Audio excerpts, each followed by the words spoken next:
I'm supposed to be the franchise player, and we're in here talking about practice. I mean, listen, we talking about practice. Not a game, not a game, not a game. We talking about practice. Not a game, not a game. Me.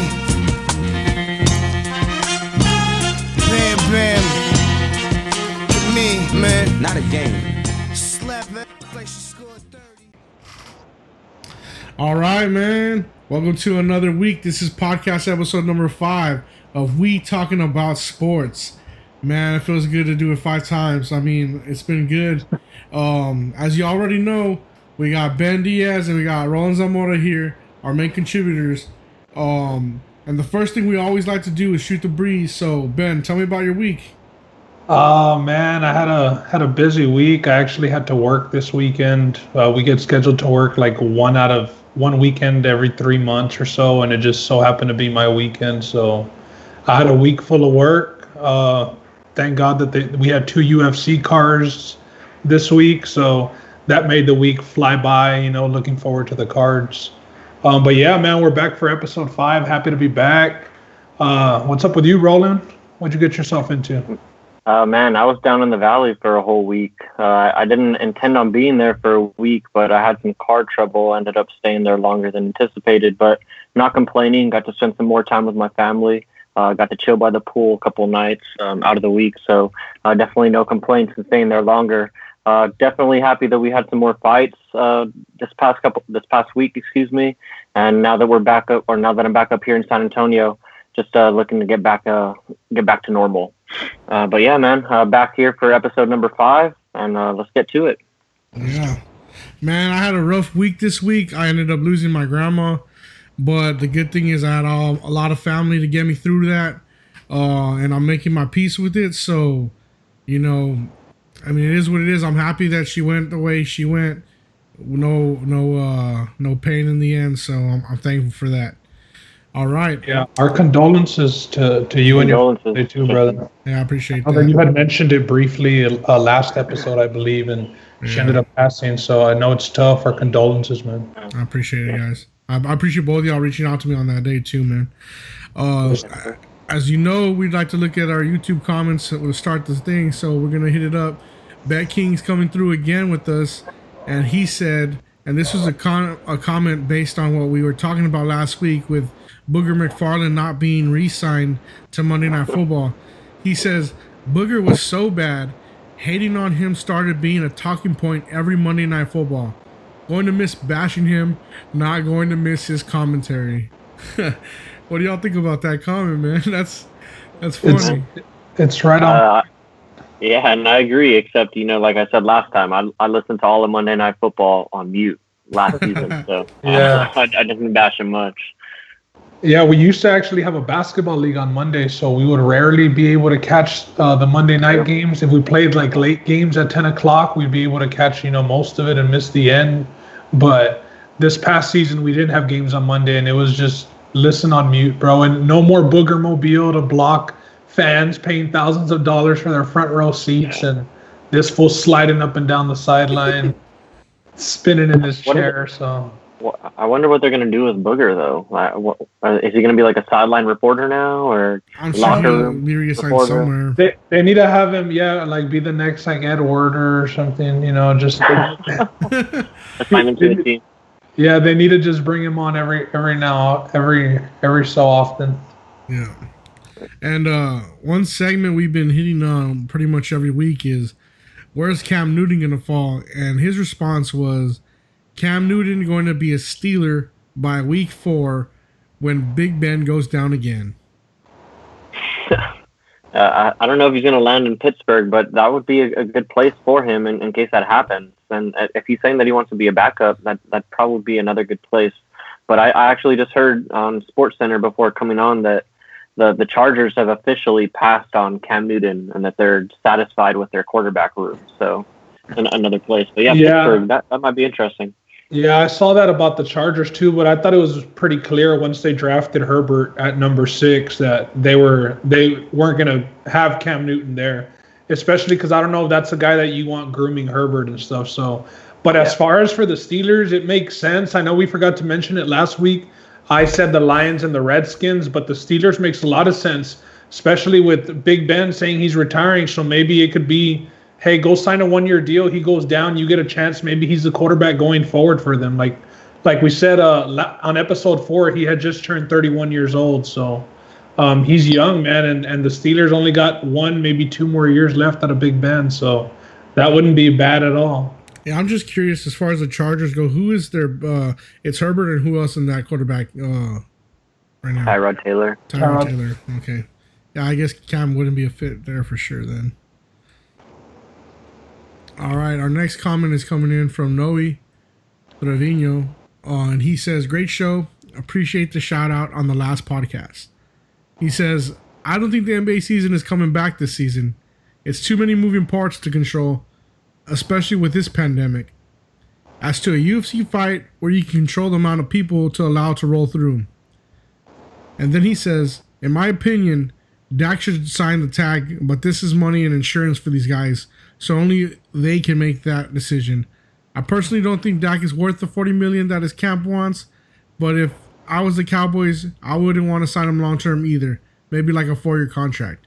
I know they would want to sign that 7-year contract to spread out money, but personally, I wouldn't shell out that contract that his camp wants. I don't think he's proven to be the big game winner. He's had his moments, but nothing significant to say. This guy is Danger Russ. In my opinion on the whole Monday Night Football commentary, I would personally would love to see Pat McAfee. This guy is gold and will bring the entertainment value that every network wants." Well, no, we are going to talk about that Dak contract talk later on, so we're not going to address that at this moment.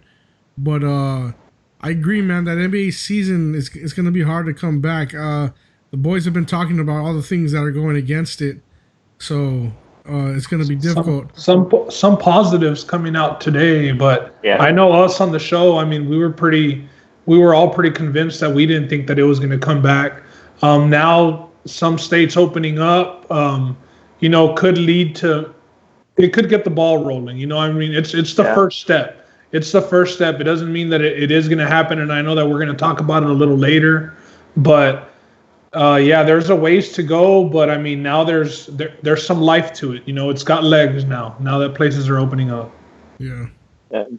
Definitely has legs. I didn't expect to be here this week saying that after, the past couple of weeks, all of that negative news coming out. But, it seems like everything since our last podcast that's come out has been pretty positive as far as the NBA season coming back, especially now. And we'll talk about it a little bit later when we get into the NBA. But the Lakers just got clearance, and California actually just said that they're looking at pro sports coming back here pretty soon, sooner than originally expected, because I know they were one of those states that was expected to extend their shelter or their stay at home mandates a little bit longer than other states, but looks like there's a path for professional sports in California now. So more to come on that.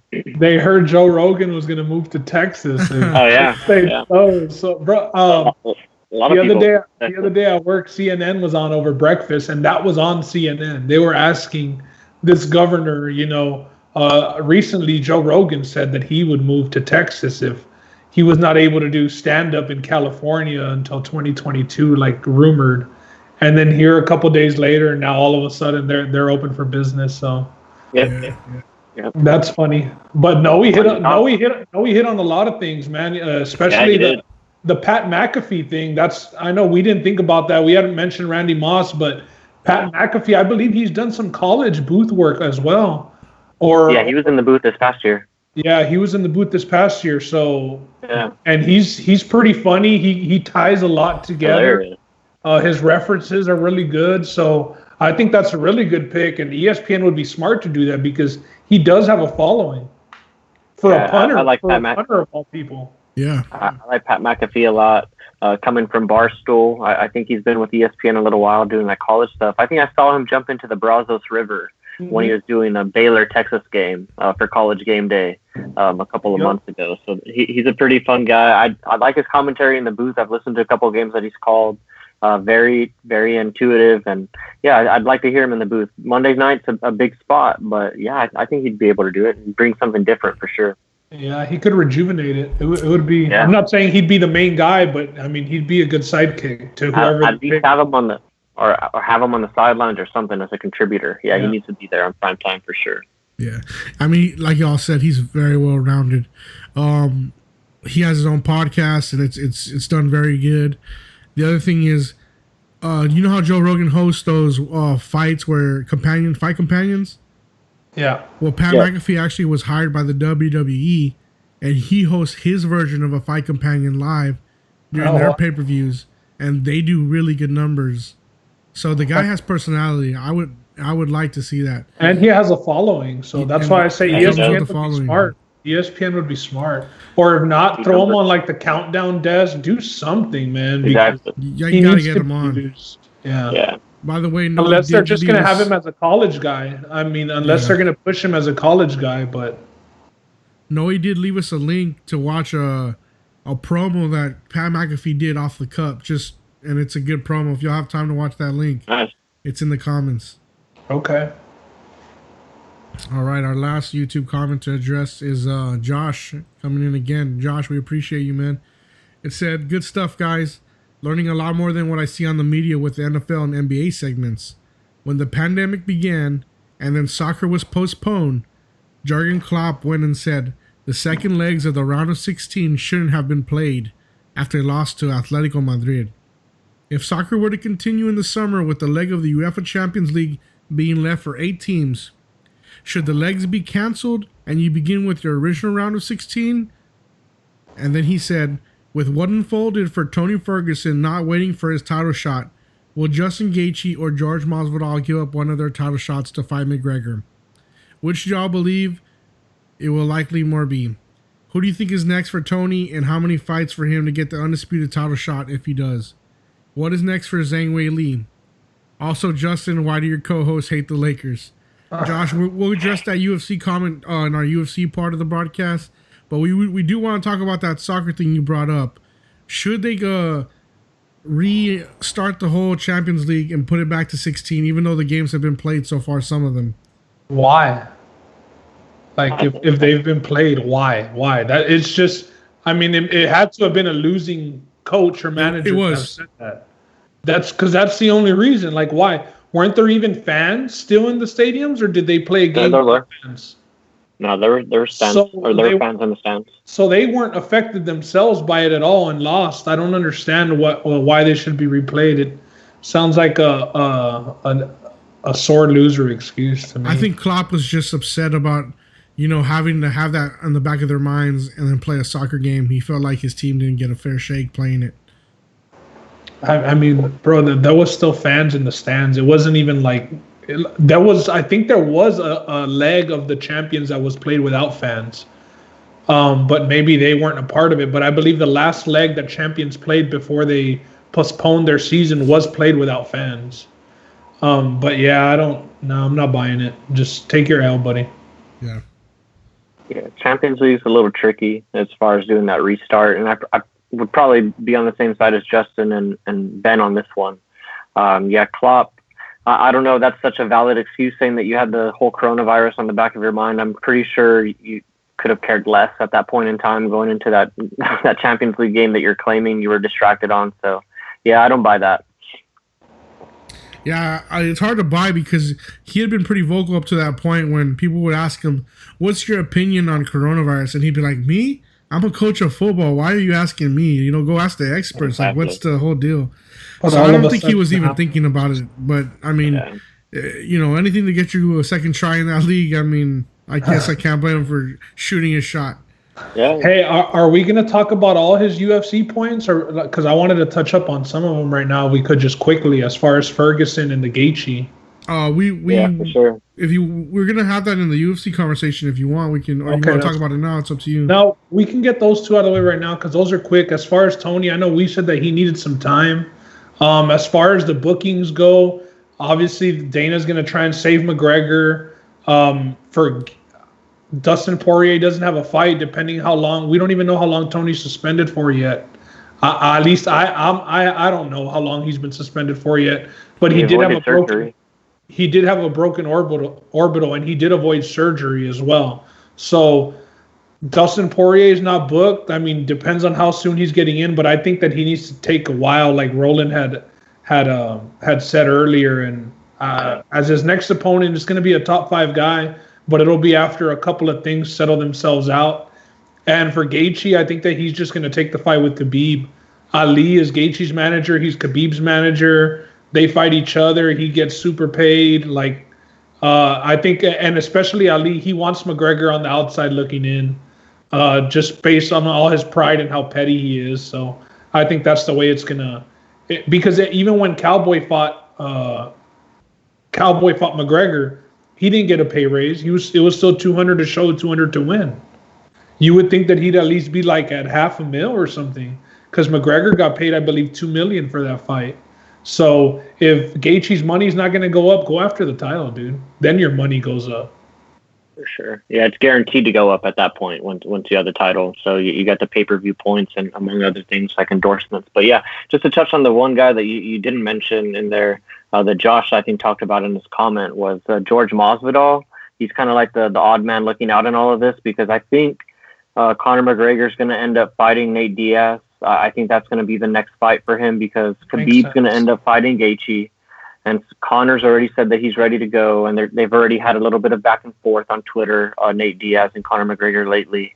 So I think that's the fight for Conor McGregor. George Masvidal, like I said, in terms of the big money stuff, looks like he's a little missing out a little bit, but just he's rightfully in line for the welterweight title shot. So why don't you just fight Kamaru Usman? That's what I think that makes sense for him, and I would like to see that for George's legacy. I think he's good enough. So he's posted some pictures on Instagram training with some big time wrestlers. So out of Penn State.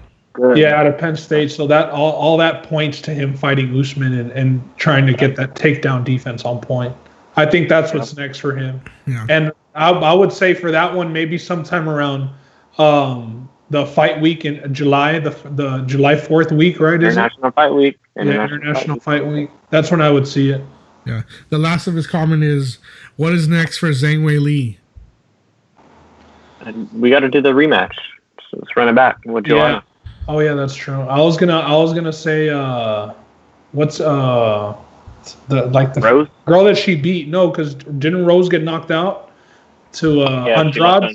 Oh, and run her back with Andrade, but the she female rolled through Lineker. Yeah, she ran through Andrade, but that wasn't really Andrade. Andrade just pressured forward. I think Dana. Joanna's more marketable, and Joanna's his girl, so yeah. I think the rematch makes a little bit more sense for Dana, but Andrade is definitely option B. I just wouldn't want to see Joanna get that rematch just yet, and I'm a big Joanna fan. It's just because you kind of feel like if she doesn't win here, this is title shots for her. Yeah, they give her too many. And don't get me wrong, they're always badass fights. But Jesus, after a while, let her fight a non-title fight. I think she fought Watterson and then got a title shot. Yeah. And Watterson wasn't even a top 5. She pieced her up. Yeah. All right, and the last comment comes from Twitter, and it's Leo, and he said, "What was y'all's favorite sports video game?" I think I said I can't remember. I think I said NCAA 2010. The one with Michael Crabtree on it for the Xbox 360. I think that's the first year that there was Online Dynasty. Mm-hmm. That's probably my favorite sports video game of all time. And at our house, I know Leo's favorite was Blitz. He put on his comment because we played that a lot, and we still do play it. He has a 64, and we'll play. He whooped my ass because it's his system, obviously. But we played a lot of Mario Golf and Mario Soccer, dude. And those were legit, man. We'd have some battles on the games. On the GameCube, Mario Tennis too. On the GameCube, playing those, yeah. Once the Wii came out, with Mario Tennis was pretty legit. But and Madden. I mean, I've been loyal to Madden since probably 2005. And my favorite Madden was 2007. I had it with the one with Vic on the cover, and I had it for GameCube, bro. I was playing on GameCube, but I was nasty with Michael Vick. That's when you had that QB vision. You had to run and have the QB exactly. Vision. It had the vision for the first year. Man, as far as favorite video games, it's so hard for me because it's it just depends on one console. Like you say, N64, Blitz was good, but then I was a big fan of that Ken Griffey baseball game. I'd play all the season long. If it went to PS2, I had 07 and Madden, and that was awesome. Xbox 360, I'm still addicted to NCAA Football 14. I couldn't make a concise video game because every platform brought me a different favorite. So I don't know if I could say definitively which one is my favorite. We used to play NFL Street on Dreamcast too, bro. Yeah, man. NBA Street 2. I mean, all those games, dog. Even the NFL 2Ks on the original Xbox with a TO on the cover, and I believe Warren Sapp was on the cover of one. Yeah, that was on that Dreamcast, like you said. Yeah. Yeah, man. It's hard to choose. Bro, but the thing about that, my older brother, he sucks at video games, bro.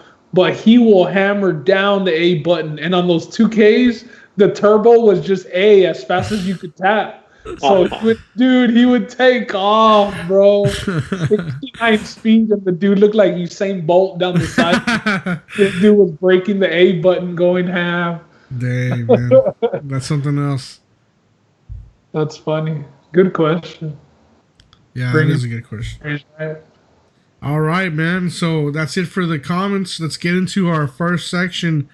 And we want to talk about UFC this week. And because we had the 2 live events, 3 in a matter of a week.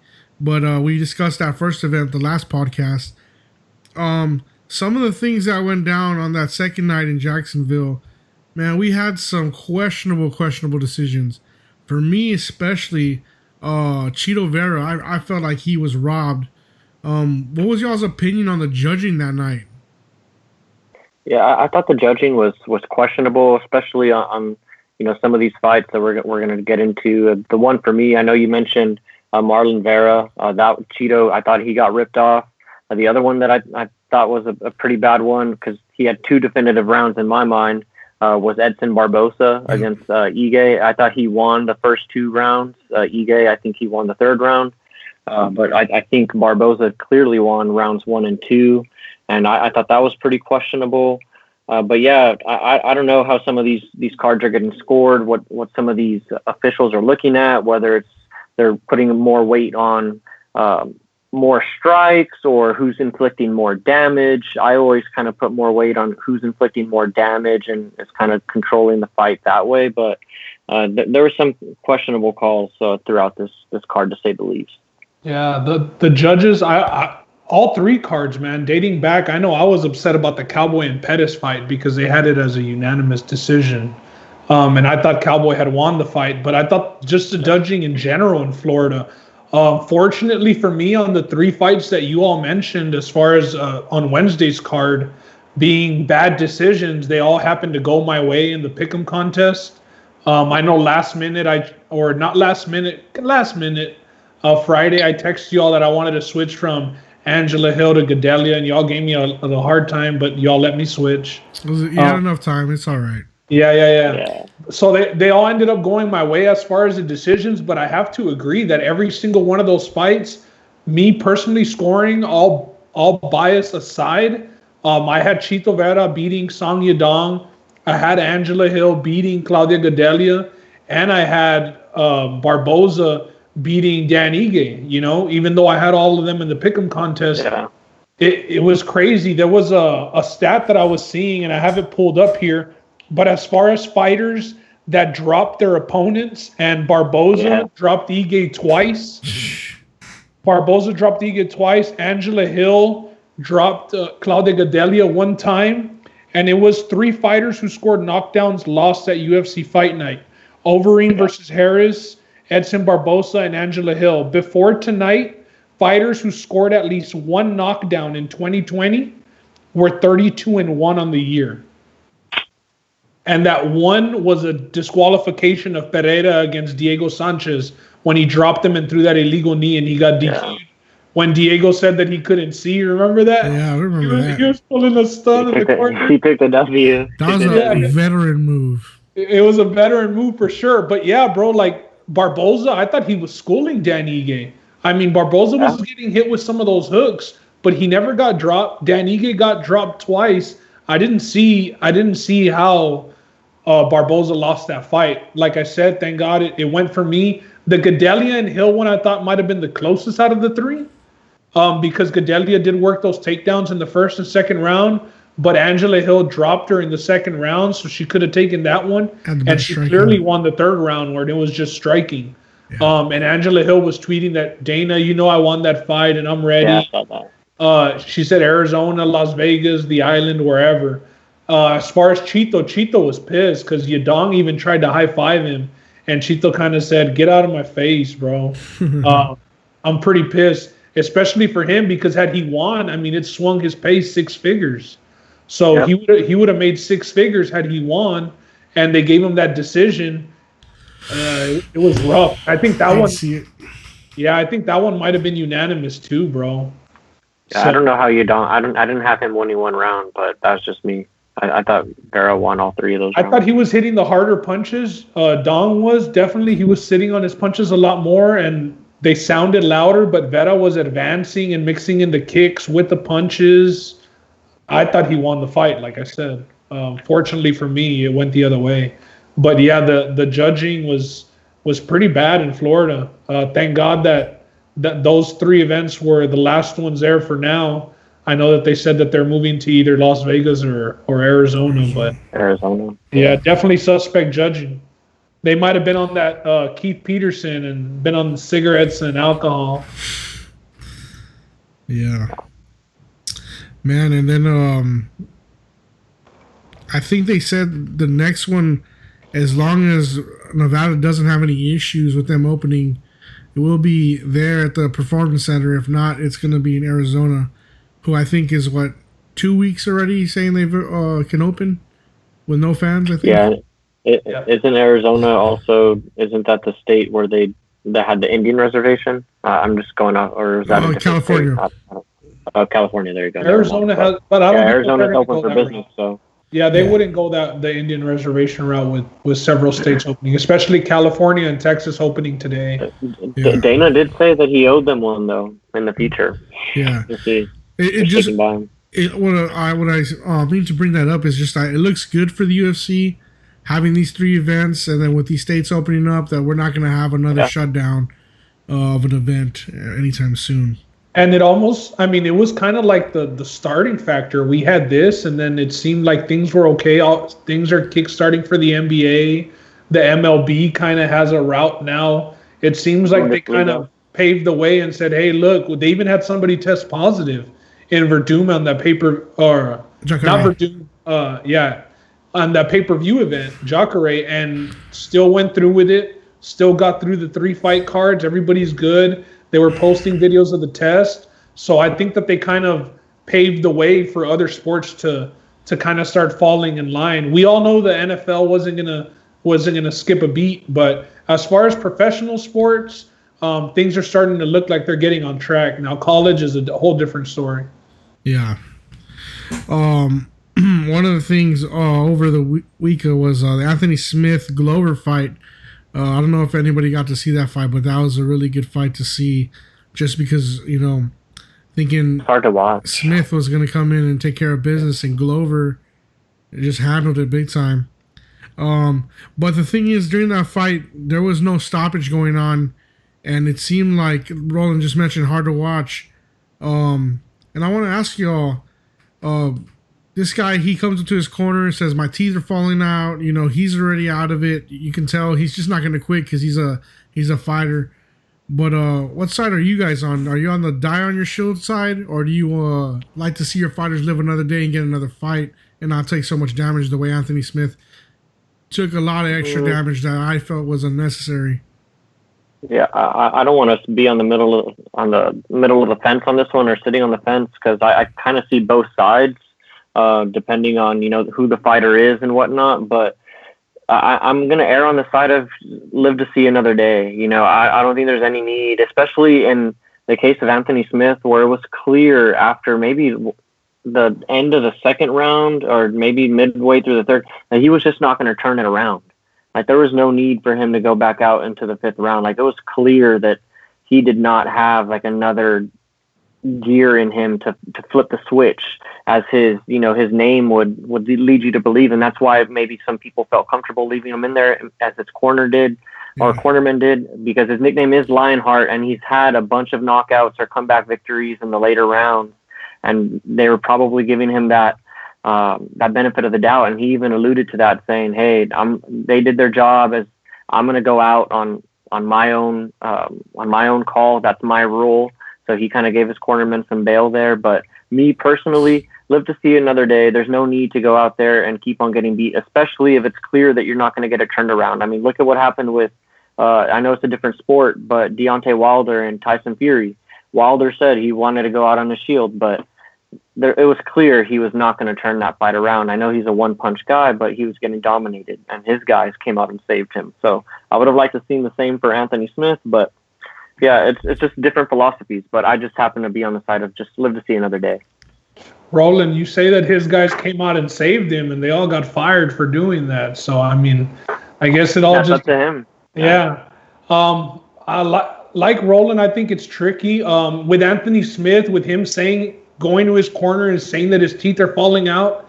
If I'm his coach and I see him the way he got knocked down, his back touched the mat, I mean, he was in serious trouble, and he's telling me that his teeth are falling out, I probably wouldn't let him go out.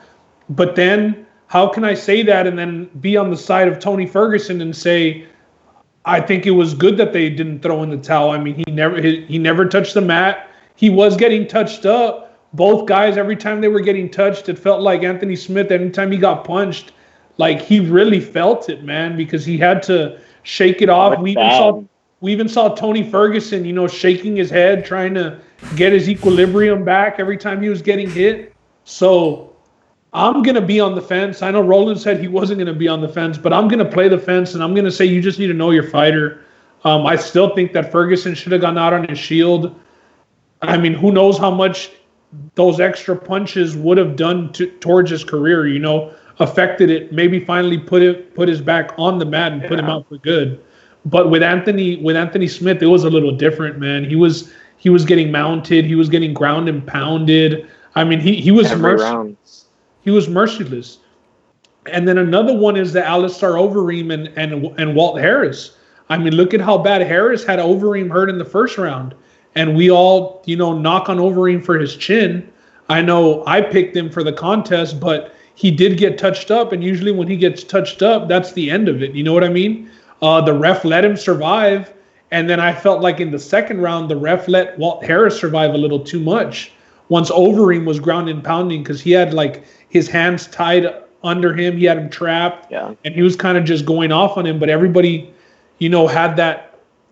Everybody wanted Walt Harris to do good and win, and maybe the referee gave him a little bit of an extra chance, but it was more the same in the third round, and that's when, there was no doubt but to come between them and stop it. So I'm going to play the fence and say you got to know your fighter. And I'm glad you brought up, the referee too, because that's the other perspective. That's the third point of view in all of this. You have the corner, you have the fighter, and you also have the referee in there that is supposed to be governing the fight and, ensuring the safety of the fighters. And I think Herzog, the guy who was reffing that fight, he's a pretty well-renowned referee. There's a lot of respect for him out there in the UFC. And he came out and, put out a tweet and said that he's going to try and do better, because I think he felt that he let it go a little too far in terms of the Anthony Smith and Glover Teixeira fight's concerned. But yeah, Ben, and I do think it is case by case. You got to know your fighter.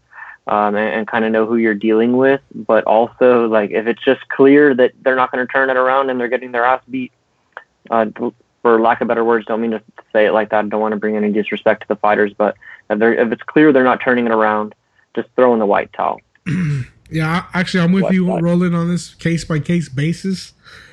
The difference to me between the Tony fight and the Anthony fight was Tony wasn't verbal or vocal about wanting to stop it or anything. That's big. And Anthony Smith goes to his cornerman, tells him, hey, my teeth are falling out.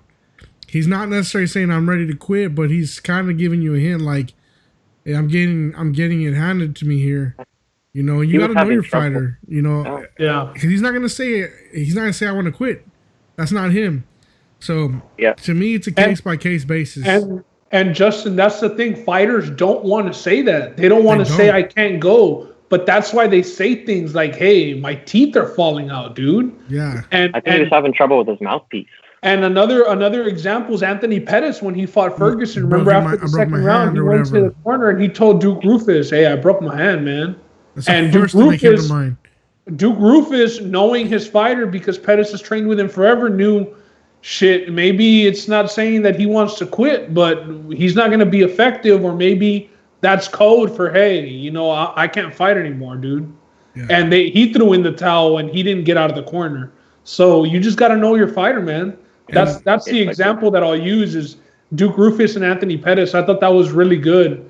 You know, as soon as Pettis got to the corner, he said, "I broke my hand." He still gave him some instruction, and then he came back to the hand and was like, "Hey, can you go?" You know, Anthony Pettis never said no because they're not going to say They're not no. going to say it.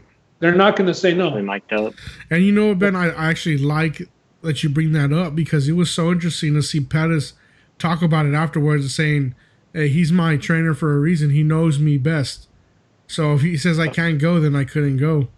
The complete opposite of Wilder, but yeah, man, the fighter coach bond and relationship. You see how big it is with Gaethje and Whitman. You know, listening to that advice and being able to adjust mid fight. That's something that I'm gonna try and highlight more in our pick'em contest. I'm gonna try and put mention the fighters' camps. That way we know who they're being coached by. So I think that'll help with as far as picks go. It's going to be interesting to see. Because I'm keeping it all to myself and I'm at the top of the leaderboards, boys. You know what? Let's just go over those leaderboards now that you mention it. I think I do All got right. it pulled up right here. Right now Those we questionable got falls. Yeah. So we had given an update after the pay-per-view, and then we had the Wednesday event and we had the Saturday event. So the standings changed after that. We had some people that didn't pick a fight right on Wednesday, get on the board on Saturday. They went 0 on Wednesday, but they got on the board on Saturday. And, so the standings right now in no particular order, just random. We got Roland Z with 10.3 points, Justin with an even 9, Ben with 11.4, Josh with 9.4, Gabby with 7.7, Big John with 2.35, Mondo with 5.7, Roland Gonzalez with 2.4, Izzy with 2, and Diego with 3.05. Now, if you're tripping out about the decimals, I wanted to avoid ties, something that I learned through playing fantasy football. You want to get into decimals to avoid ties. So an example that I'll give, Alistair Overeem, we gave the odds out at plus 135. Since he did come in for that fight, if you picked Overeem, you get 1.35 points. For Dan Ige, if you pick Dan Ige and he came in as a plus 105 underdog, you get 1.05 points. So you got Ige and Overeem. It obviously totals out to 2.40 points. So that's why we're doing the decimals, just to avoid ties. We don't want to go, half the year doing this contest and then we get to the end and we have a tie and we have to fight to the death or something crazy like that. But so those are the standings. We don't have an event this coming weekend, but there is something, I believe, on the horizon for 2 weeks. Yeah. Another fight night. I think I believe that's the one headlined by Woodley. Woodley's going to be on the card with Burns, I believe, and Mackenzie Dern. I think we only have maybe like 4 fights announced on that. Yeah. So it's not it's not like the card set in stone where we know exactly who and what. Well, Dana had said that if they couldn't do it in Las Vegas, they would go to New Mexico. So I think that at this point, I don't see him canceling another card after putting on 3 in a row. I expect to start hearing some fight announcements as early as tomorrow. Yeah, because I know Tuesdays is usually when the matchmakers meet. So we should get some news tomorrow, filling up that card. One thing I wanted to mention about this podcast pick'em contest for the UFC is, guys, if y'all still want to get in this contest, you still can pick. I mean, no one's killing anybody on the board yet. I mean, it's still fair play. If you want to get in this week, make your picks. I mean, you could easily get hot and then be right up in the middle of that pack right away. So yeah, one or two big underdogs is all it takes, and we still have over like 100+ picks to make, man. So we still got all summer, we still got through the winter, and it ends in January. So there's going to be a lot. There's 3 or 4 cards a month, and we're picking at least 20 fights a month. So there's still a chance. So let's get in there if you want, man. If you're thinking about getting in there, just do it, man. It's gonna be fun. You get to track. We'll track them for you, and you get just to see where you're at. Yep. As far as this past 2 weeks with the UFC, is there anything else y'all would like to cover or go over? Anything that you just thought, hey, I want to talk about this, or give a mention to any fight in particular before we move on? Not necessarily a fight, but maybe a potential fight. There's some talk in the heavyweight division about potentially Francis Ngannou and John Jones linking up. That seems to have legs. I think John Jones at this point, I don't think he has anything left in light heavyweight. I know there's some maybe questionable calls that he's had lately, but he won those fights that were quote unquote questionable, and he's defended his belt numerous times, more times than other guys who have, ditched the division and moved on to bigger and better things in terms of the super fight. So I like that Francis Ngannou fight. It's also good for Ngannou because the heavyweight division, as we're talking about, is still at a standstill with Stipe and DC. Still don't know what's going to happen with that. So it helps out Ngannou, gives him a high-profile fight, probably going to be one of the bigger paydays of his career. And maybe if they decide to do that. But I like that. I'm surprised that came to be. But John Jones, I mean, he has nothing to be afraid of at this point. He's trying to build his legacy, I think, and try and get more into the mainstream. And I think this is one way that'll help him do that. Is fighting Francis Ngannou, the Predator. I think that'd be great. Yeah, I don't think it has as much legs as Roland thinks it has. In my opinion, John Jones is always bringing up people's names. I like the guy, but he's always bringing up people's names to try and stay in the news. And I just don't think that if he's going up to fight heavyweight, the first fight that he goes up there for is Francis Ngannou. It doesn't make a lot of sense. Something that I wanted to point out over the past 3 weeks or the past week of the 3 fight cards and tying it to the Pick'em contest, all 3 main events, the underdog won. Gaethje at plus money came in against Ferguson. Teixeira at plus money came in against Anthony Smith. And Overeem at plus money came in against Walt Harris. So, it's wide open. Just that's a little trend that I just thought of today when I was thinking of the main events. But yeah, for that John Jones and Ngannou, it's just too scary for it to be John Jones' first heavyweight fight, man. I think that he just wants some buzz around his name, some positive buzz, to try and get over that last arrest. And that's just my take on it. But Francis Ngannou will be whenever the heavyweight belt changes, it'll be because Ngannou's the champion. That's my prediction. Well, I got like a little 2-part here. First off, I don't think this is gonna happen, just because I personally think we're gonna see John Jones Izzy before we see John Jones Predator.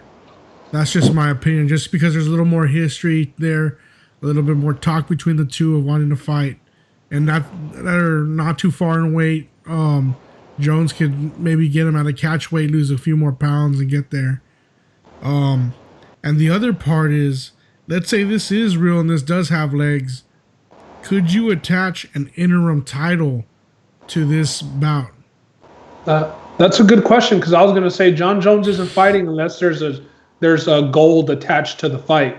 So I agree with your point of him fighting Izzy before he fights Ngannou, unless Ngannou just becomes champion. But John Jones isn't going to go waste his first fight at heavyweight on a non-title fight. If he's going up, it's to be a champ. He's not going to ruin the opportunity. Like DC did. Yeah, he's not going to go walk through the number, or not walk, but attempt to go through the number 1 contender and then earn a title shot.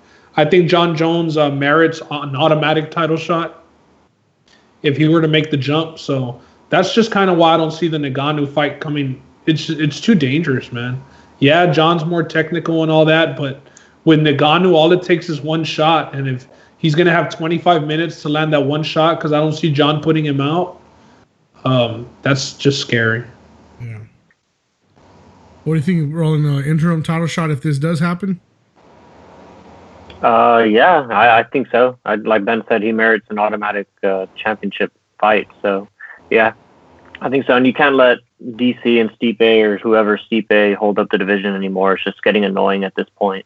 You can't I think the heavyweight division, there's other divisions in the UFC that have been held hostage by certain guys, but I think Cain Velasquez, he held the heavyweight division hostage for a while through injury. I don't know why he didn't get stripped. And Stipe, you can't let this whole first responder thing and being a firefighter thing stop you from defending the belt. I mean, you signed up with the UFC. I know you signed up. Nobody told you to be firefighter, first of all. I know you did that. That's your own obligation, whatever. But you're also the heavyweight champion, and you have an obligation to defend that belt. So it's cute and everything that you're a firefighter and that, but you can't be holding up the division. So, yeah, I would want an interim fight, not more so because John Jones' merit, but just because you can't be holding up the division any longer. I think that would be another solution to the division holding up. Either you threaten and say that, hey, this is the interim fight, this is what we're going to do. If you're not ready, Stipe, get ready to fight, or you actually do it. So, yeah, I like that idea.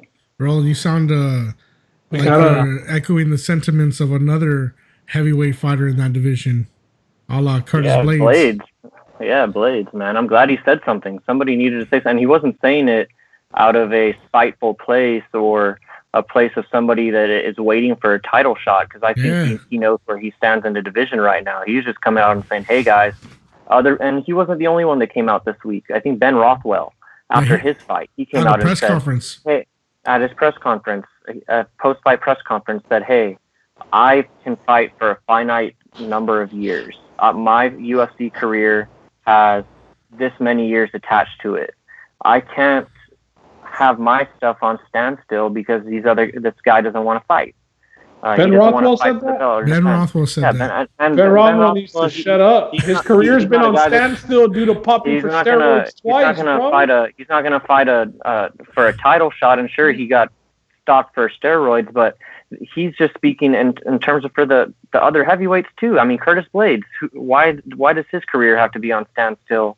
Why does everybody else's career have to be on standstill? Because he can't beat Francis Ngannou. That's why. It doesn't matter though. You can't have one guy who's just coming out here and doesn't want to defend for because he's a first responder. I don't understand. He can open up the gym. He can train. We had Giannis tweeting, hey, I don't get to play basketball. Like if Giannis doesn't get to practice, he does. That's not the problem though. He can practice. That's not an excuse. Here's the thing, man. We got to put some respect on the name of the guy who's defended the heavyweight title the most times. I respect him, man, but it's getting to be. We're here acting like he's never defended the title. We need to keep that same energy with Conor McGregor, who's never defended a belt that he's won. Like we're here killing Stipe, and he's defended the belt 4 times, guys, more than any other heavyweight. I think the fight's gonna happen. I think DC took his sweet ass time when he beat Stipe. They both did. So he's just returning the favor. And as far as Curtis Blades, you fought Ngannou twice already, bro. You haven't beaten him. That's why you're not in the title picture until Ngannou. But he knows he's not. He's not saying that. Yeah, again, he wasn't coming from that perspective. Listen, Stipe had surgery. He's a first responder. I don't think that the first responder is the main issue. Who knows if the state where he's at is even open? Khabib flees to another country, and it's like, oh, okay, but Stipe, if he can't train, he can't train. The fight's going to happen. He said it's going to happen before the end of this year. It's going to be against DC, and then the division will get moving again. But the guy's defended the belt successfully 4 times. I think that we need to cut him a little slack. He'll fight once this year. Sure. Most champions only fight once a year. That's I give him respect for defending the belt, but the whole I can't train thing, that doesn't work. You're a professional UFC fighter with a professional more trainer. Than anything. Yeah, exactly. It's just, come on, man. Look, and I'm not going to say, he's not one of the greatest heavyweights of all time or anything like that. Yeah, no one's saying that. It's just the narrative that he's put out. I mean, you can't train. Everybody's been training. Why are you the only one that can't train? And you're a volunteer, and I'm not saying that's like big deal. But it's not like that's your main job. Your main job is UFC fighting. That's where your check comes from. That's where you feed your family from. Justin, it's because there's training and then there's championship fight training, and he's championship fight training. He's fighting. You might have something on me. You might have a point, but he's training to fight DC, who's arguably one of the top 5 best MMA athletes of all time. Yeah, just of all time. I mean, he's a 2-division champ. Add that too as well. One of the best lightweights as well. He's not just. So is training. Is he not gonna fight throughout the whole coronavirus then? Are we just gonna wait until this whole thing is? Well, he said he's fighting before the year ends. He's fighting before the year ends. But bro, most fighters, Khabib's gonna defend once this year. And what's the problem with Stipe defending once this year? Cejudo's gonna defend once this year. How many times is John Jones gonna defend this year? A lot of these champions are only gonna defend once this year. I think we need to cut Stipe some slack. Yeah, but how many times did John Jones fight in 2019? Well, yeah, that's fine. That's a different story. But Stipe wasn't the champion in 2019 when DC was holding up the heavyweight belt. Maybe he would have been fighting Derek Lewis and getting an easy-ass win. If DC was really about it, he would have gone right to that Stipe rematch. Not put Derek Lewis in the middle, get an easy win, get surgery, then go fight Stipe. He's just returning the favor. Yeah. It's coronavirus time anyway. Everything was set back. Relax, Curtis Blades. I like you. Yeah, maybe I just got some deep-seated, hatred for Stipe or something. Hey, if you don't like, if you don't like a guy, it'll make. But he's not my favorite either. But I understand. I respect him though. I respect him. He is one of the best heavyweights of all time. Heavyweight to defend that many times. Props, honestly. Yeah, I respect what he does. The whole thing is just from a fan perspective. I cannot say I'm on that guy's fan list. It's just it is what it is, and my bias is probably showing.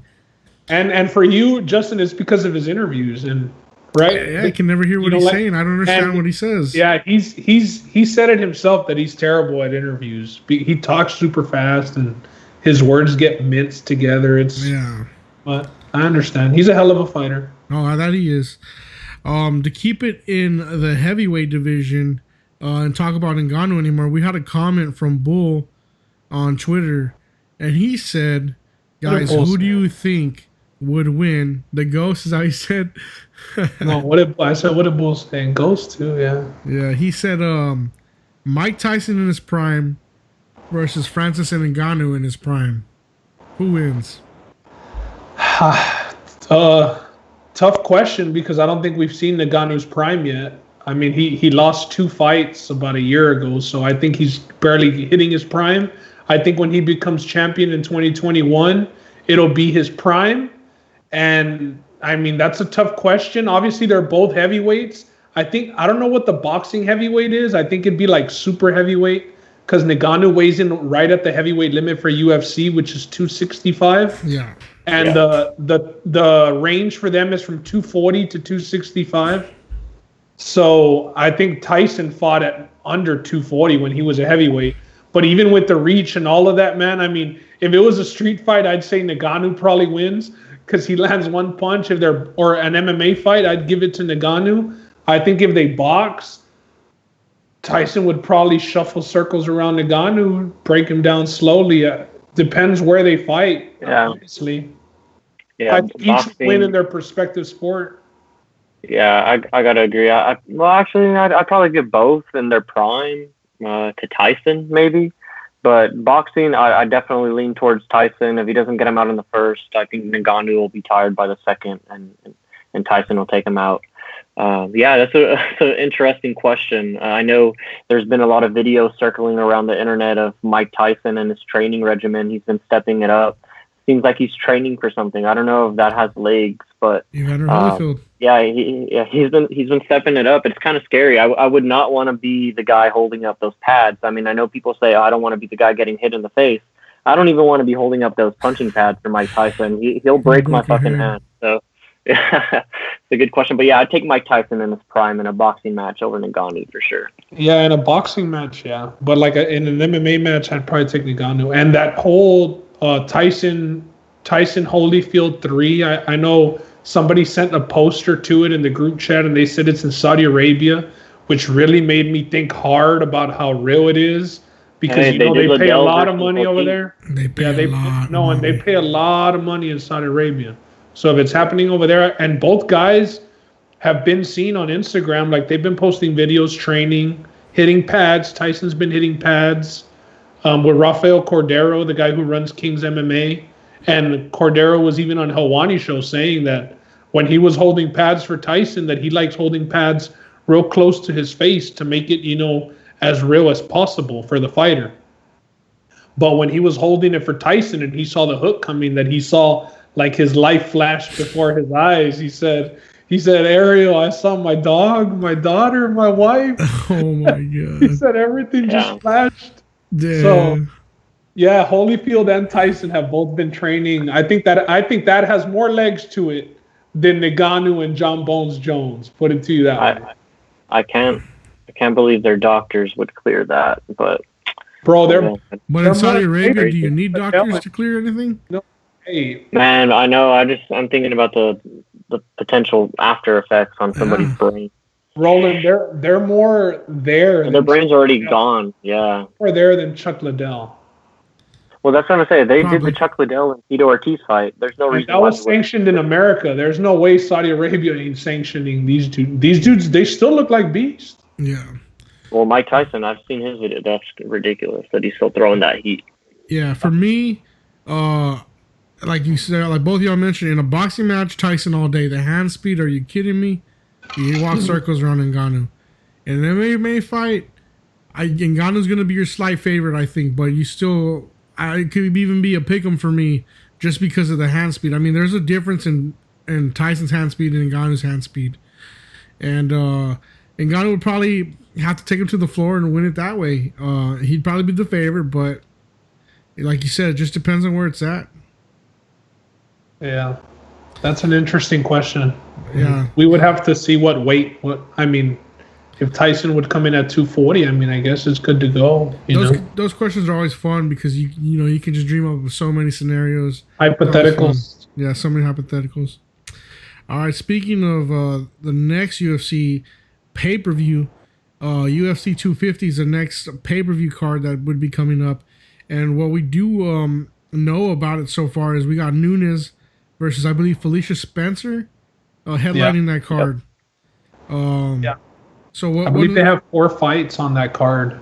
Yeah. What we wanted to talk about today was Amanda Nunes, especially, is being the champ. Is she the lady goat? Yeah, I think for sure she is. She's finished all these girls. I think when she did what she did to Ronda Rousey, it made her the lady goat. Because before everybody held Ronda Rousey as the lady goat, and Amanda Nunes has upped Ronda Rousey, a couple with her title runs, and even facing Cyborg, Rousey would have never. Never would. She ran from her. Yeah. So I think Nunes can retire today and be the GOAT. I don't think that there's much left for her. I know that they're already starting a family. Let's see how much longer she wants to fight. With Cyborg leaving to Bellator, there goes the rematch. What's really left for her?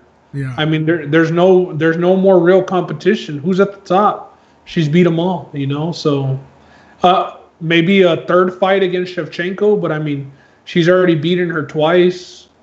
I don't see what changes the third time. The first one was kind of close, I thought. Not closer than the second one, but because Nunes started gassing, and the second fight she paced herself a lot better and came in a lot better, won more decisively. But yeah, there's not much more left for her. She's even hinted at wanting to retire soon because she has for the family. What else is there to do? You know what I mean? Yeah, start a gym and make that money from home. Yeah. Yeah. No, yeah, she's definitely the GOAT for me. She solidified that. Not after the Rousey fight, because I don't really think anybody thought Rousey was going to win that fight realistically. But for me, she solidified it when she beat Cyborg in that super fight. When she became the champ against Cyborg, that's when there was no questions asked.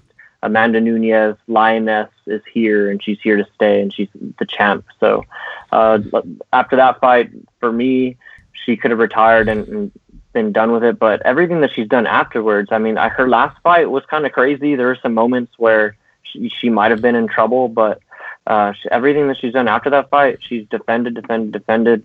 Can't really question her legacy at this point.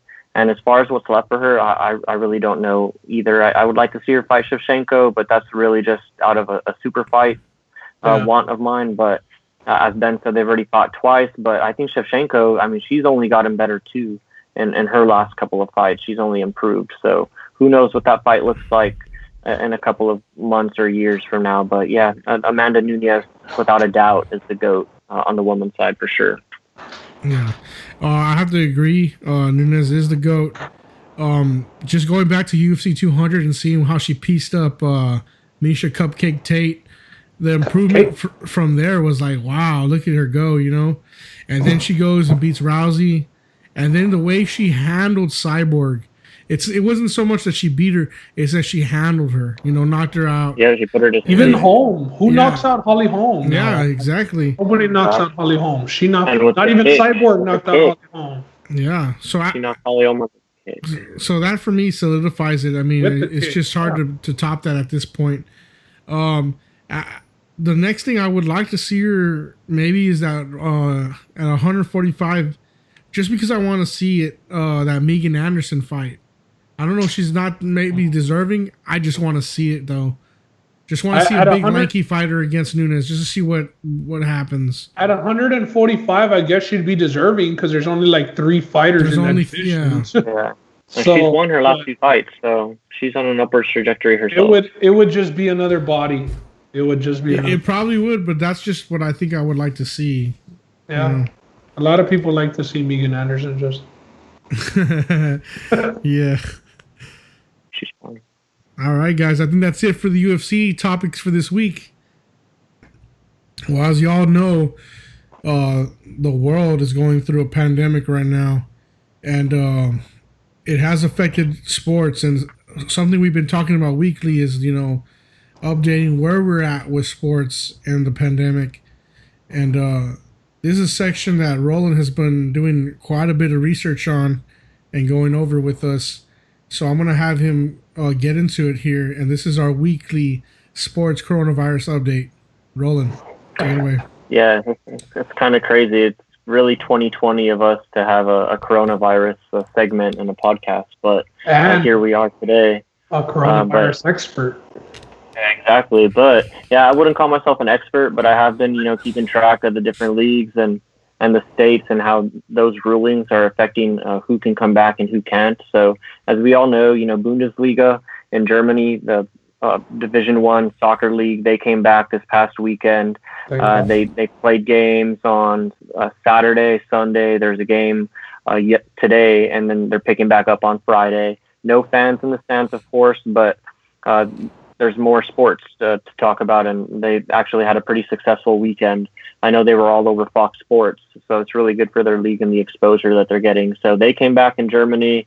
I know PGA Tour, they're thinking about having their first event in June of this year, June 11th. I think they're coming back in Texas. I don't know the name of the event, but they are coming back, and they just had a match play this past weekend between Dustin Johnson, Roy McIlroy, and Ricky Fowler. And one other guy, I can't remember his name right now, it's escaping me. I saw it yesterday, but if somebody can find that, that'd be great. But they just had a match, no fans. They were all separated in their own carts, had their own little ice chest that only they could touch, so taking all the precautions in the world. So it's really good to see golf come back. But most recently, on the flip side of things, the California state school system, their chancellor, they actually came out this past week and said that their school system is not going to come back to school physically. They're not going to be holding classes on campus for the rest of the year through the fall. So this upcoming fall semester, the California state system with schools like Fresno State, San Jose State, San Diego State, those are their 3 major Division I schools. They're all in the Mountain West Conference, and they all play Division I football. They're pretty much taken out of the equation now, that their schools have said that there's no students, because they've also come out and said that if they're not going to be holding classes on campus, they're not going to be bringing out football, and they're not going to be having sports in the fall unless they have students in the dorms and going to class and all of that. So I guess the thought process is if we're not going to have actual students there, why are we going to risk and put out our student athletes out on the field? So they've already come out and said that there's no school in the fall, so that essentially cancels them out. So like I said, that's Fresno State, San Diego State, and San Jose State. They're all Division I football teams saying that they're not going to be able to come back and play. All Mountain West.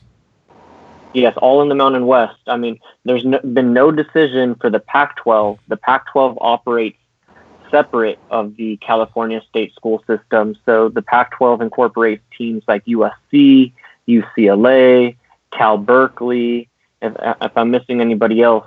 But those are the main, Stanford, thank you. Those are the four main teams in California that could potentially be affected. But most recently, the governor from California has come out and said that they're going to be airing a return for professional sports sometime in June.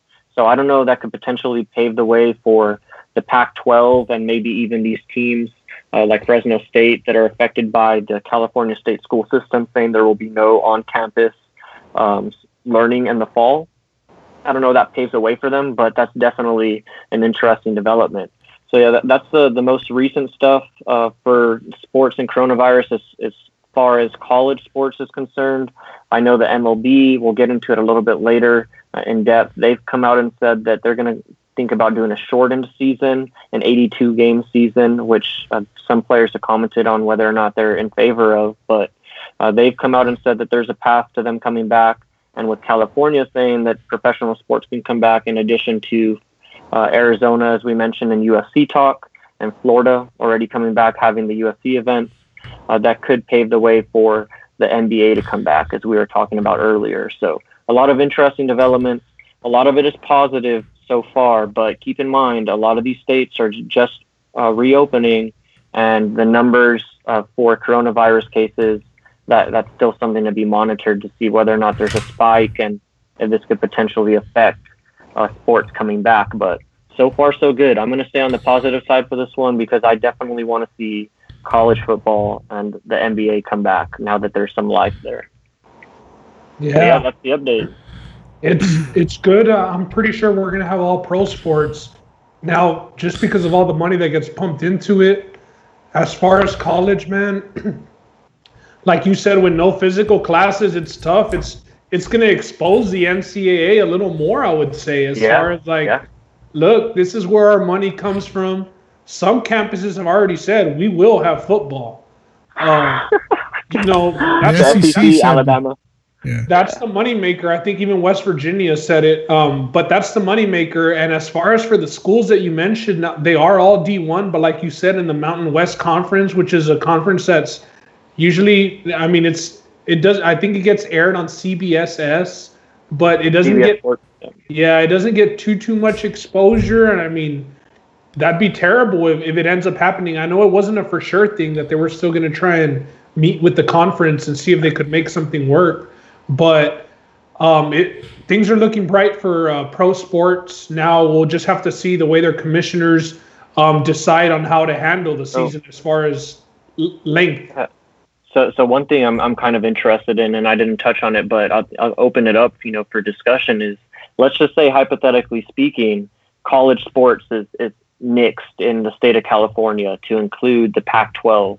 Do you think the NCAA would be inclined to allow these players to transfer outwards for their senior years and guys who are thinking about going to the NFL draft, just because their school can't come back? That would be a really big damper on somebody's career who's trying to, turn from a third day pick to a day one pick. Not that jump makes, but if the Pac-12 can't come back, do you see players transfer out of the state of California? The big problem is, how soon does that get rolling? They would need answers soon. I mean, you got to make a decision. The college football season starts last week of September, I believe, or maybe spring ball that should have been coming up already. Yeah, but we're not even counting spring ball. I'm talking about actual games. It's September. They would have to make a decision quick so these players could transfer and get to their new schools, enrolled, and all that comes with it, all the bells and whistles that comes with it.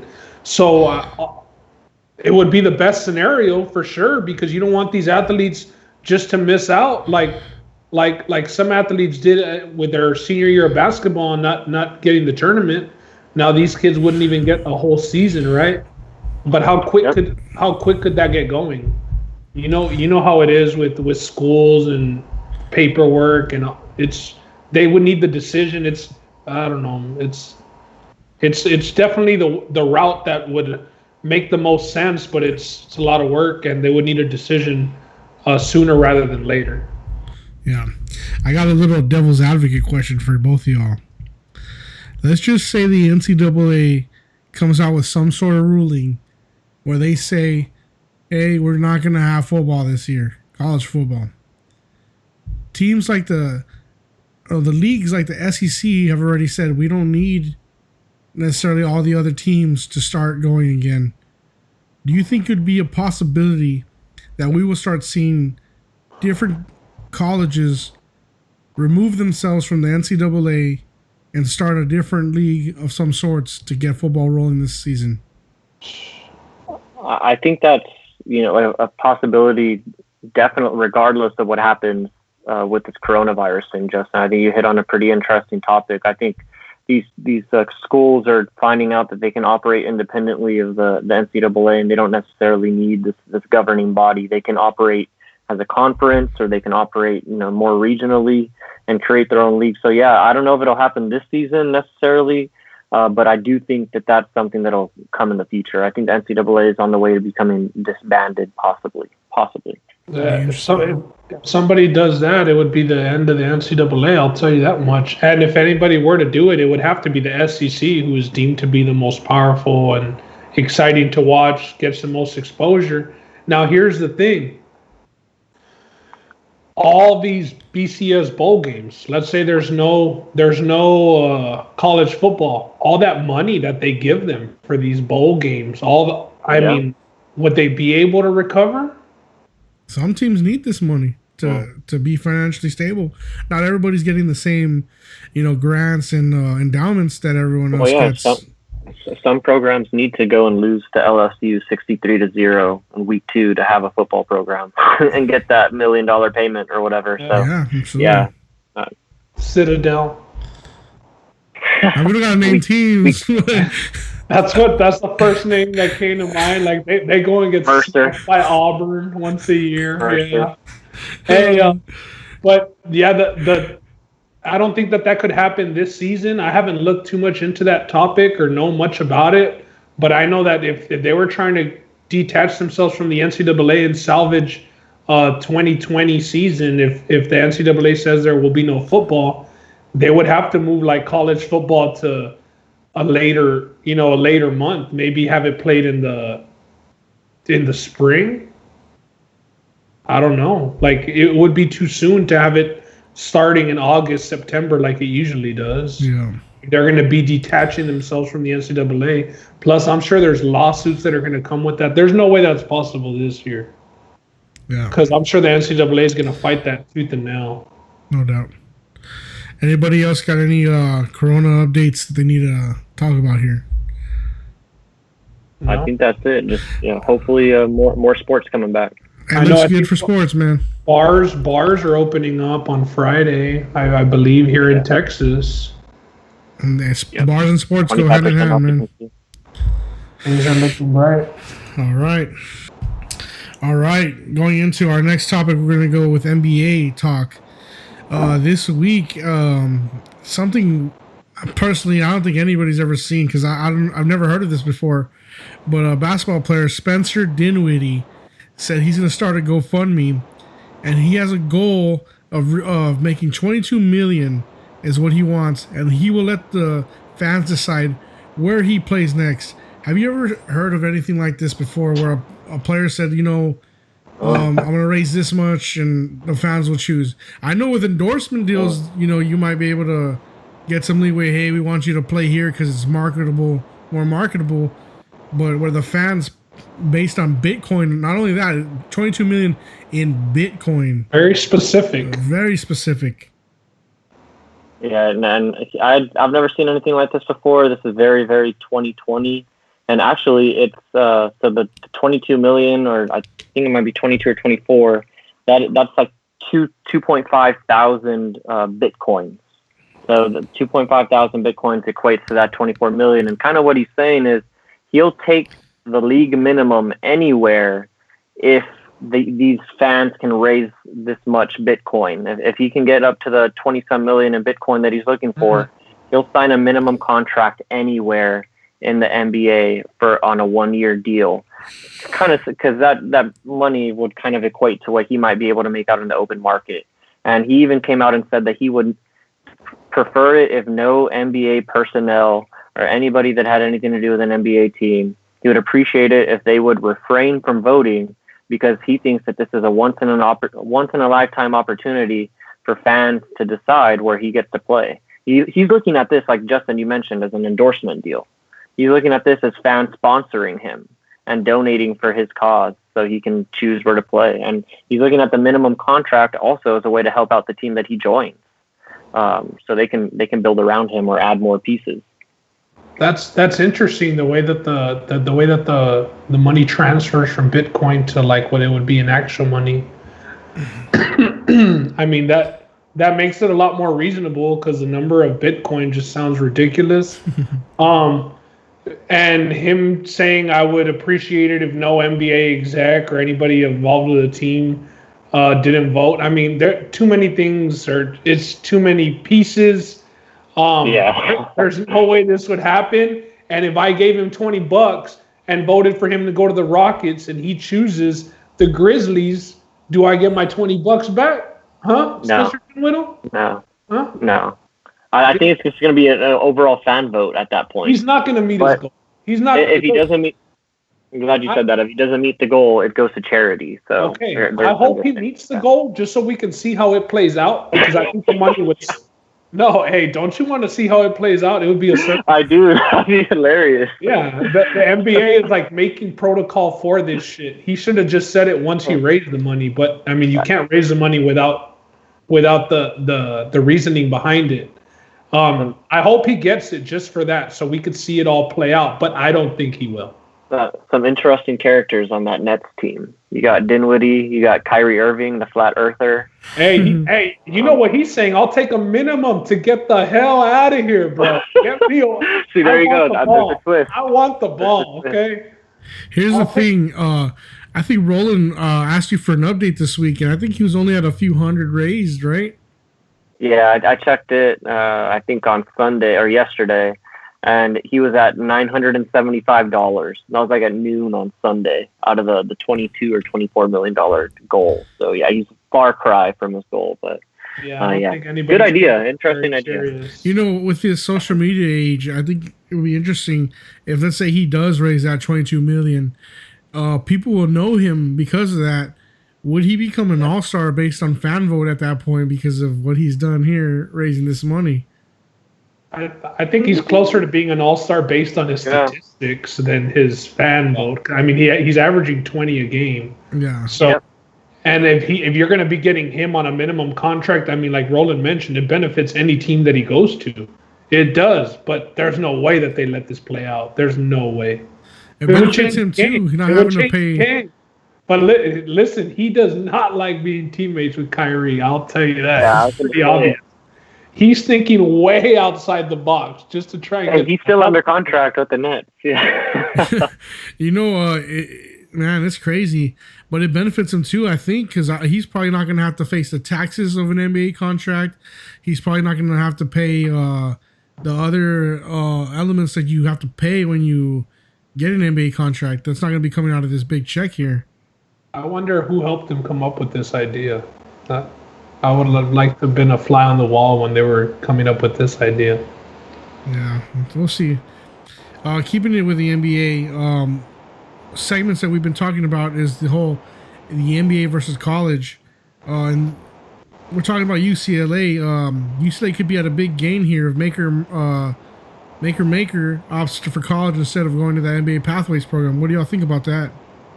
It seems like we've been talking about UCLA against the NBA. I mean, I'll let Roland kick off the subject, but all the players that have been going to that program have been committed to UCLA. Yeah. Jalen Green, he was the player that kicked off the whole going to the G League instead of going to college, and he was the number one prospect, and he was signed up to go to UCLA, and then his teammate followed him. So yeah, maker. But here, this is a little bit different, and it's kind of just showing you the NCAA is trying to be a little bit more lenient, I guess. This is a guy that was eligible to go to the NBA based on his age. He's 19 years old, international prospect.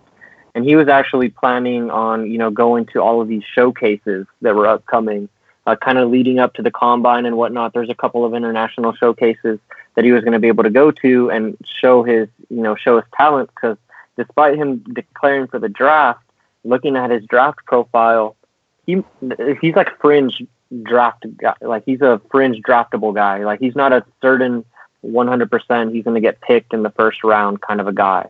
So he's saying, since I'm not able to go to these showcases and show my talent and solidify my draft choice, I think I'm going to go to college instead. And he wants to go to UCLA.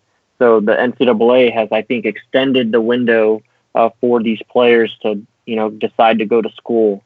Otherwise, it's kind of up in the air right now, but that's kind of one of the things that we were talking about in terms of NCAA versus the NBA and other pro sports is, giving some leniency when it comes to declaring for the draft and whether or not you actually get drafted, sign with an agent, but still giving the prospect the ability to go back to school. So this is kind of one example of that, except he's not like going to the G League or anything. He was actually draft eligible, but since he wasn't able to go to these showcases, he's trying to circle back and go to school. So that's kind of how this topic arose, but it's an interesting development if he's able to get in. We saw that with the NFL draft. A lot of the undrafted players. I mean, teams. I know the Texans only signed 4 undrafted players, and it was the lowest because they didn't get to really talk to them. The combine. This thing has messed everything up. You're not able to. Obviously, this guy couldn't make the tournaments that were canceled due to coronavirus. I know it was like some Nike international tournaments and several big tournaments where scouts definitely show up. Definitely. And with the NBA, there's only 2 rounds. So I mean, if you're not one of the top, how many picks is it total? Like 65 or I'm not sure how 72. Yeah, something like that. But if you're not one of the top 62 guys, I mean, you're not getting drafted.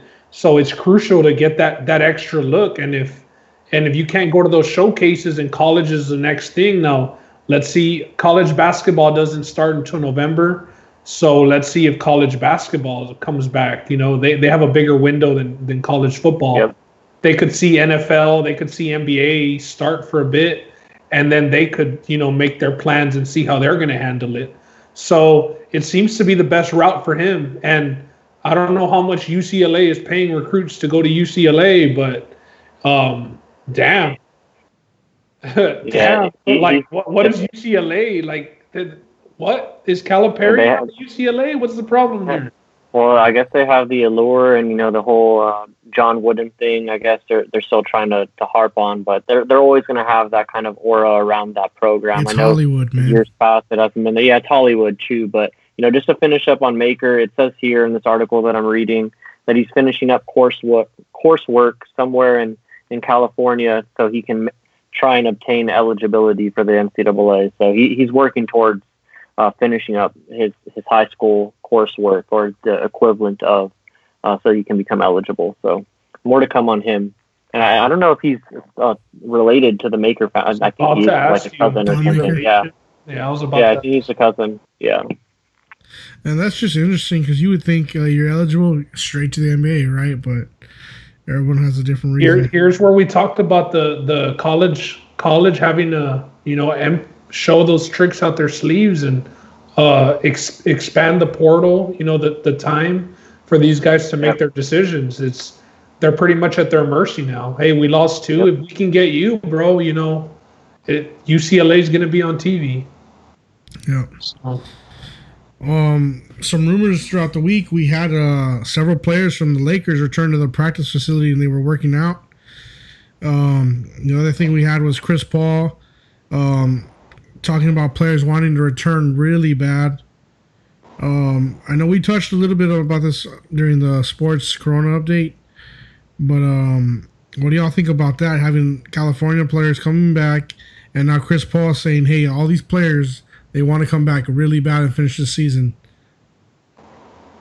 Yeah, I think it's a good sign, especially the California and the Lakers coming back, since California, I guess from the start of this whole thing, has come out and been one of the more stricter states in terms of the stay-at-home mandates and whatnot. So the Lakers actually getting clearance to come back is a good sign for the NBA as a whole. I don't think the Clippers have opened up yet, but if the Lakers have, I'm sure that the Clippers are about to get in there. And then with Chris Paul coming out and saying that the players really want to get back.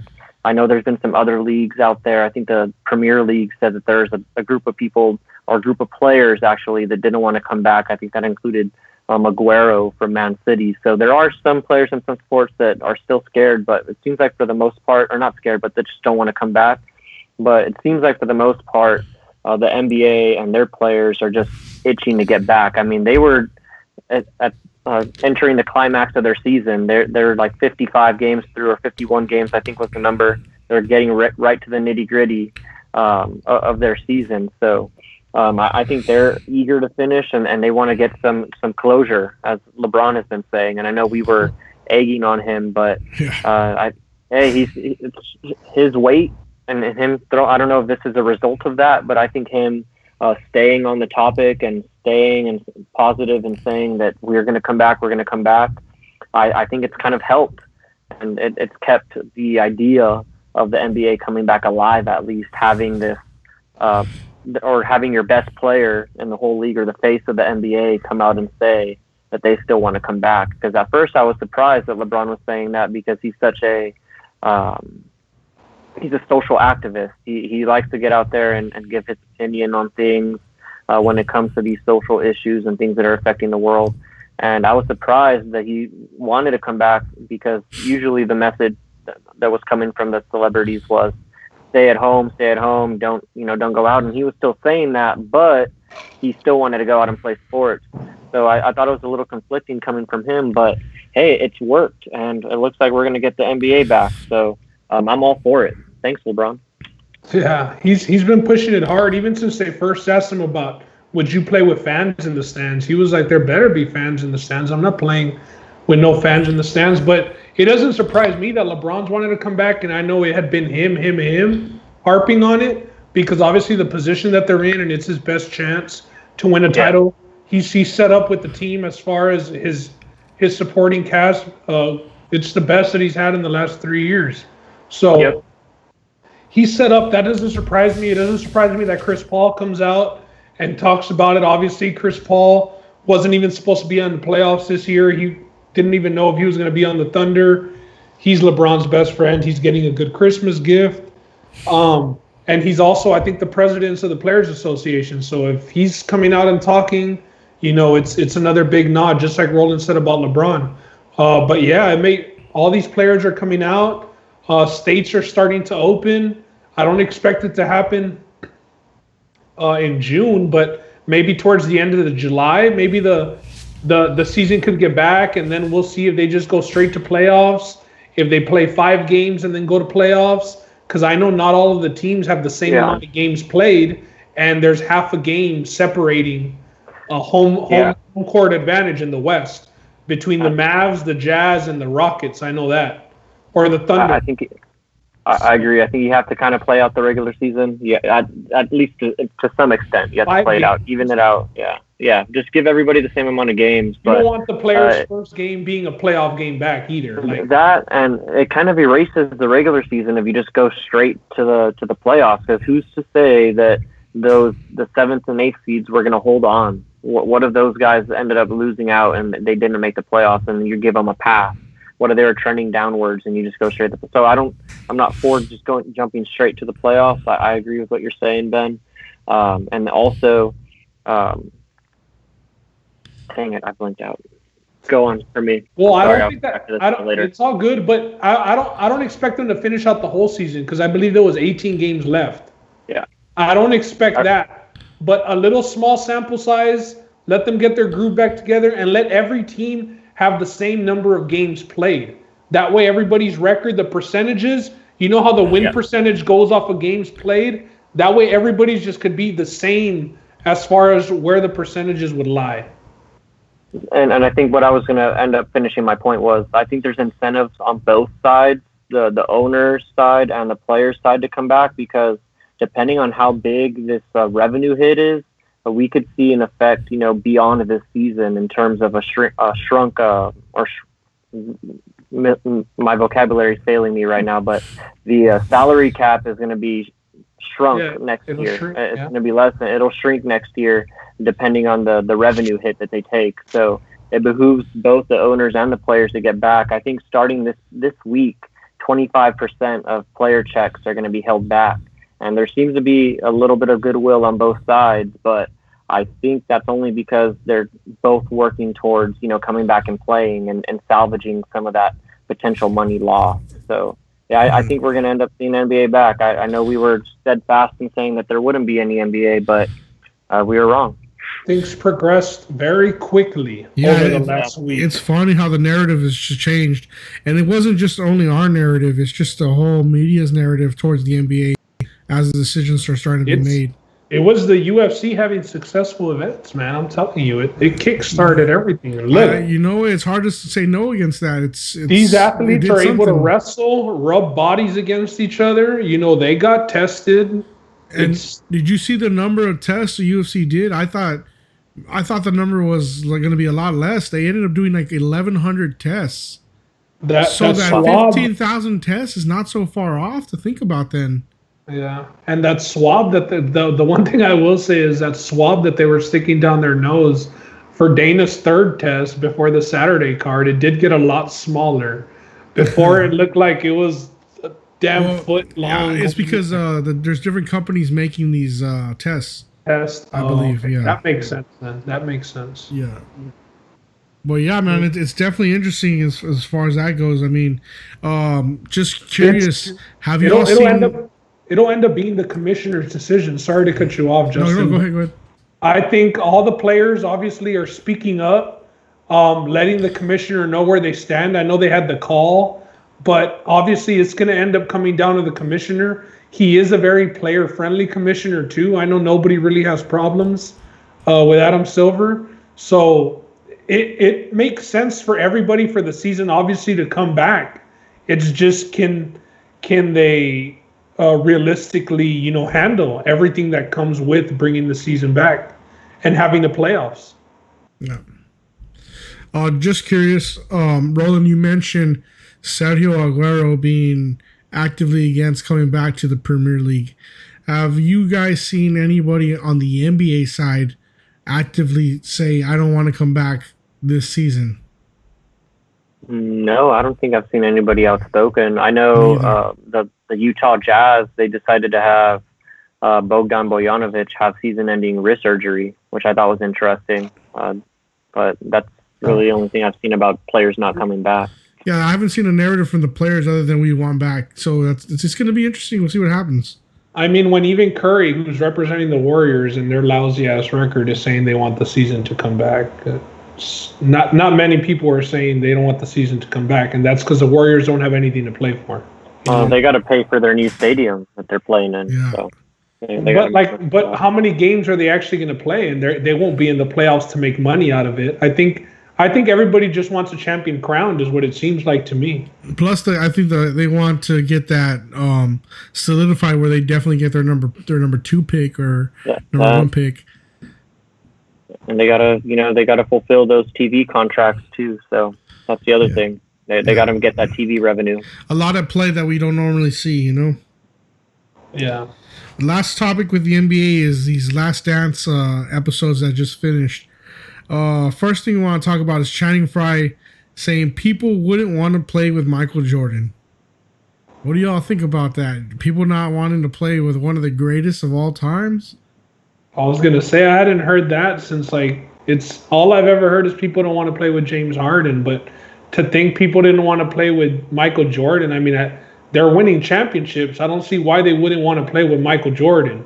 If a championship comes with it, sign me up. Steve Kerr got punched in the face and still wanted to play with Michael Jordan. Yeah, exactly. And it's one thing to say it from the outside looking in. I think you talk to all of Michael Jordan's teammates, except for maybe Horace Grant, because I think there was some lying or some backstabbing there. But if you talk to everybody that played with Jordan, they all said that they understood kind of on the back end after they were winning championships why he was doing what he was doing. Absolutely. There's a method to his madness. And I mean, and nobody's going to listen to you if you're losing. Obviously, I mean, they're listening to him for a reason. He three-peated twice, so of course you're going to listen to the crazy guy if he's being crazy. I don't know. I think Channing Frye was maybe trolling a little bit. He is a jokester. He likes to troll. Him and Richard Jefferson are Class A trolls. So that might have been a little of what he was trying to get at. But I think he was also kind of talking about just kind of the difference in the player, because there's been a lot of talk about, hey. These guys are all friends today in today's NBA. Everybody's buddy. These guys aren't truly competitive like they were back in the day. Maybe they wouldn't really react or get the same feedback that Jordan was looking for in certain instances. Maybe that wouldn't work with some of these players today. But I think he was being playful for the most part. And like Ben said, sign me up if that means that I'm going to win multiple championships. I think Channing Frye was speaking more to, I mean, he is a troll, but I think he was speaking more to as like, who would you want to be a teammate to? And I've never heard, I mean, I haven't heard people say Michael Jordan was the greatest teammate. I have heard a lot of people say LeBron was a great teammate, whether it was in Miami, in Cleveland, and even now in LA. Whether it was how he treated them when they won the title, buying everybody the championship belt, being more of a distributor, not always having to have the ball. So I'm going to shoot Channing Frye some bail and say he was going that angle. As far as I think if you ask people, who the better teammate would be and who would be more pleasant being a teammate of, I would say it would be LeBron. But like I said, I mean, not everybody is for that, though. That everything that comes with the grind, you know what I mean? Like you don't always want to be held accountable, especially when you're an NBA player. You know what I mean? That's a problem that's happened even with my team, with the Rockets. It happened between CP3 and Harden. Now, a lot of people have said that CP3 isn't the best teammate because he's very on to you and attention to detail. But that's the same kind of thing that I could see out of Jordan is like constant nagging, to get better and work and not be lazy. And with LeBron, it's a little more laid back and he'll make you better. You're going to be open because all the attention that's drawn to him. So, yeah, you better hit your shots. But, hey, he didn't bring J.R. Smith back to the Lakers. So screw him over and he might hold a grudge. You know what I mean? We know what JR did in that playoff game. Yeah, there's different forms of leadership, and you'd be crazy not to think you'd want to play with Jordan. You're going to get a ship out of it. I mean, you're going to play with him. Yeah. Hey, Channing Frye got a ship out of playing with LeBron, and he didn't play a second of the finals. So that's why he's caping for him. Yeah, he's got to. That's one of his boys. Same way Perkins always goes for LeBron. I mean, that's just how it is with some players. Scottie would defend Jordan over LeBron till the day he dies, and some of these guys will do the same for LeBron. Rightfully so. And that's the way teammates should be, Rodman will defend Jordan over LeBron. I mean, all these guys have, been heard backing their teammate, obviously. Like I said, I've never heard them say Jordan was the greatest teammate, but, he's the greatest of all time, player-wise. Yeah. All right, and the last dance last night, speaking of those 2 3-peats, Jordan was talking about, man, if we would have just signed maybe some 1-year deals, we could have got that 7th. Do you think that Bulls team could have went and got that 7th against that Spurs team? And that's a shortened season, by the way. So you don't have to have these guys playing 82 games. They're going to play the 50 games. That is what might have helped them. I'm going to go on the record and say no, they wouldn't have. But that is what might have helped them the shortened season. But it was just too many obstacles that last season, and it was too much emotion. It felt like everybody just left it all out that last season because they knew it was going to be it. I don't know if it would have been the same re-signing everybody and, Jerry went back on his word. And it was kind of just the perfect ending to ride off into the sunset. Obviously, Michael Jordan should have retired the way a lot of these other players should have done, because nothing much more came out of his career after that. You know what I mean? He did retire at that point and then came back later. Came back, yeah, but he should have just called it. Kind of like how Peyton did on top. You know, Peyton Manning with the Broncos. I wish he would have done that. But yeah, I'm gonna say no. They wouldn't have won that next year, just because all the obstacles that they had to fight through to win that last season. You know what I mean? Yeah, I think all of that aside, just answering Justin's question, if they signed everybody on one-year deals and brought people back, yeah, I don't see why they wouldn't have won it for, a seventh time. You still have Michael Jeffrey Jordan the last time that I checked, so he was still dropping 40 in the finals when the last dance ended. So if you sign everybody back, bring them back, just disregard everything else that was going on, yeah, I think they would win a seventh. It's hard to argue otherwise. I don't know if the Spurs would have been able to beat them in 1999, and I say that as a Spurs fan. But like Ben was saying, it was just way too much. It seemed like it was the perfect time for them just to call it, because didn't really talk about it, but Rodman, he was already gone mentally pretty much. He was going off and doing WWE or NWO shows with Hulk Hogan in the middle of the NBA Finals. He skipped practice to go to an NWO show. It's ridiculous. That is the greatest story of all time. I think that might be better than going to Vegas. In the middle of the NBA Finals. He definitely had the most leniency on any NBA player. That was awesome. And then you look at, Scottie Pippen, who was obviously holding a grudge the whole season, decided to just delay his surgery to spite Jerry Krause and despite the Bulls organization. And then, a couple of other things that were going off. Like, I think Luke Longley was battling a lot of injuries that year too, that would have just made it difficult on the next year. But I think that was the perfect time for them. They knew it. Furthermore, the other one was Phil Jackson. He said that he wasn't coming back prior to the season. He had already made it clear that this was probably going to be his last year with the Bulls. So Jerry Krause had made it clear. Jerry Krause had made it clear too. Yeah, and Phil said, I don't want to rebuild, so that's it for me. One thing that I learned from it, though, man, I lost some respect for Scottie. And Scottie wouldn't have been Scottie had Jordan not been his teammate. Let me tell you that. Because to me, he didn't have the drive. Exactly. Like, if Jordan wasn't there with that tenacity that he had, Scottie would not have been Scottie, dude. Hey, Jordan needed him to win championships too, though. For sure. They both needed each other. But damn, Scottie, like, just to quit the way he did on multiple occasions, even with the Rockets, he did it after he got paid. Like, I mentioned it on a previous podcast, but after 40 games, he quit on the Rockets too. And it just seemed like Scottie obviously needed Jordan more than Jordan needed Scottie, but damn, bro. Jordan really made them go as far as I think he just them accountable. I think he just had a lot of spite.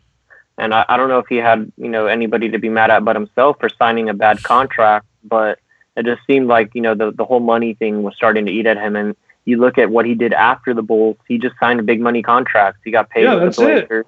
And then he got paid with the Rockets. That's why he still, to this day, he's in the top 15 in terms of all-time NBA career earnings. And that's because everybody's giving him crap about that Bulls contract that he was on. He more than made up for it afterwards. Oh, yeah. Rightfully so. Go get your money, Scottie. But yeah, I agree with you, Ben. I kind of... It wasn't the best look. Scottie, I kind of look at him a little differently, especially after he came out and said that he would sit himself on the bench. He would have done it the same. Yeah. He would have done it. That was kind of surprising that he said that again, but I guess you got to keep it got to keep it real. Yeah. Yeah, I got to defend his actions, For me, though, I think if they do the 1-year contracts, it's hard. In the shortened season, it's hard not to think they're not going to repeat again. Yeah. Steve Kerr doesn't end up going on that Spurs team that wins the next year. He's still there with the Bulls. Man, it's hard not to think they're going to not win again. But I got to say I'm glad they did blow up, because that means Phil Jackson goes to another team, and you know what happens there. A little three-peat action. So Phil Jackson loves three-peat. Unfortunately. Yeah. All right, man. Well, that's it for NBA Talk this week. All right, man. Some NFL talk. Here we go. We got not the best week for the NFL, man. A lot of off-season arrests going on. I'm just going to read off some of these arrests. We got DeAndre Baker and Quinton Dunbar arrested for attempted robbery. We also had Ed Oliver, the defensive tackle, arrested this week. That's the Bills' defensive tackle. Then Lattimore got arrested too. Cody Lattimore. That's 3-4 arrests this week for the NFL on what should be a stay-at-home situation for these guys. I don't know what's going on, guys. What do you think about these arrests? I was going to say everybody was doing good up until about a week ago. Everybody was on their best behavior. I guess as soon as some of these states started opening back up a little bit, they decided to get back out there, especially Ed Oliver's case just went for it all as soon as Texas decided to open. So, it's kind of interesting. But, yeah, the NFL just can't seem to stay out of the news cycle. I like it, though. Yeah. Yeah, and pretty tripped out. The Ed Oliver one, I know it was back in Houston. He plays for the Bills, but he was back home in Houston. We know that he went to college in Houston, so he's a legend in Houston pretty much. But to me, it just seemed like hometown dude, big timing, trying to do what he wants to do at home and figuring he's going to get out of it, because I was reading the report and it said that the beer can was in between his legs when the cops stopped him. So, like, the dude had no shame. It was like, hey, cop, I'm Ed Oliver. Remember me? Yep. Ed Oliver. You know? So, and then he had a gun. They made him do the sobriety test outside. I watched the video to that, and, I mean, it's just a dude thinking he has too much power, pretty much, man. It's just dumb stuff. If he misses any time to suspension, I think the rest of his guaranteed money on his deal is void. So he won't have any more guaranteed money if he misses any time to suspension.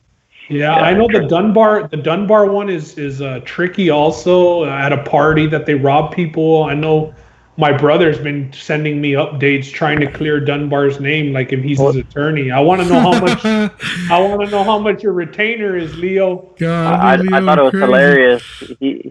Dunbar was giving an interview apparently hours after the reported robbery, saying that he was a good stand-up guy and everything, talking about his character and whatnot. I thought that was hilarious. If it is true, allegedly. Yeah, Roland, you sent me that, and I was thinking, man, that's funny, man.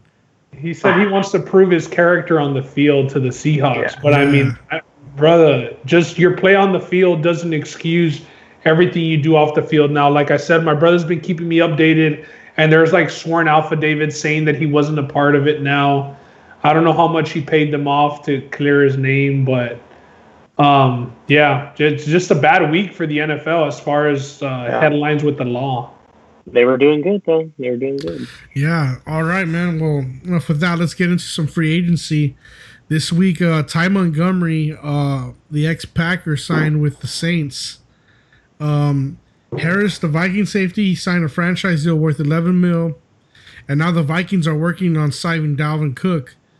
Should Dalvin get a monster deal? Are y'all for paying your running back big money, or is that like we said, you get away with running back by committee and pay a little less? I think it depends who your quarterback is. Okay. I think it depends who your quarterback is. If you're what about the caliber of the running back, though? Yeah, well, I was about to get to that. If you're in a situation like the Titans and the Vikings are, when you're a run-first offense, and obviously the Vikings did pay Kirk Cousins a little bit more than the Titans just paid Tannehill. Tannehill's on one of the better deals for an NFL quarterback, but he's not asked to do as much. But for guys like that the offense runs through them, I think you got to pay up. I mean, the Cowboys paid Zeke. The Giants are going to pay Saquon. These big-time guys, they got to get paid. If you're going to give them the ball 250-plus times in a season, then pay the man for all the damage he's going to take. So that's a good look for the Vikings. They got to make sure and shore that up, because you don't want your season relying on the shoulder of Kirk Cousins. Yeah. It definitely depends on the makeup of your offense and how reliant you are on the running back. And in this case, Dalvin Cook is a workhorse, man. I mean, he just gets it done for them. And B, it depends on who is in your backfield. And Dalvin Cook, the last time I checked, I think he's a top 10 running back, top maybe 7-ish caliber, maybe on the horizon. He might finish the year in the top 5. So I definitely think you pay him, you pay the Zekes of the world. Now, of course, it can go bad, and Dalvin Cook has had injury history at Florida State, and I think he was injured this not this year, but the year before. I think it was his hamstring. I know his hamstring's giving him trouble. My years merged. So he missed a game or two this year too, though. He blew up this year, but he did miss a game or two.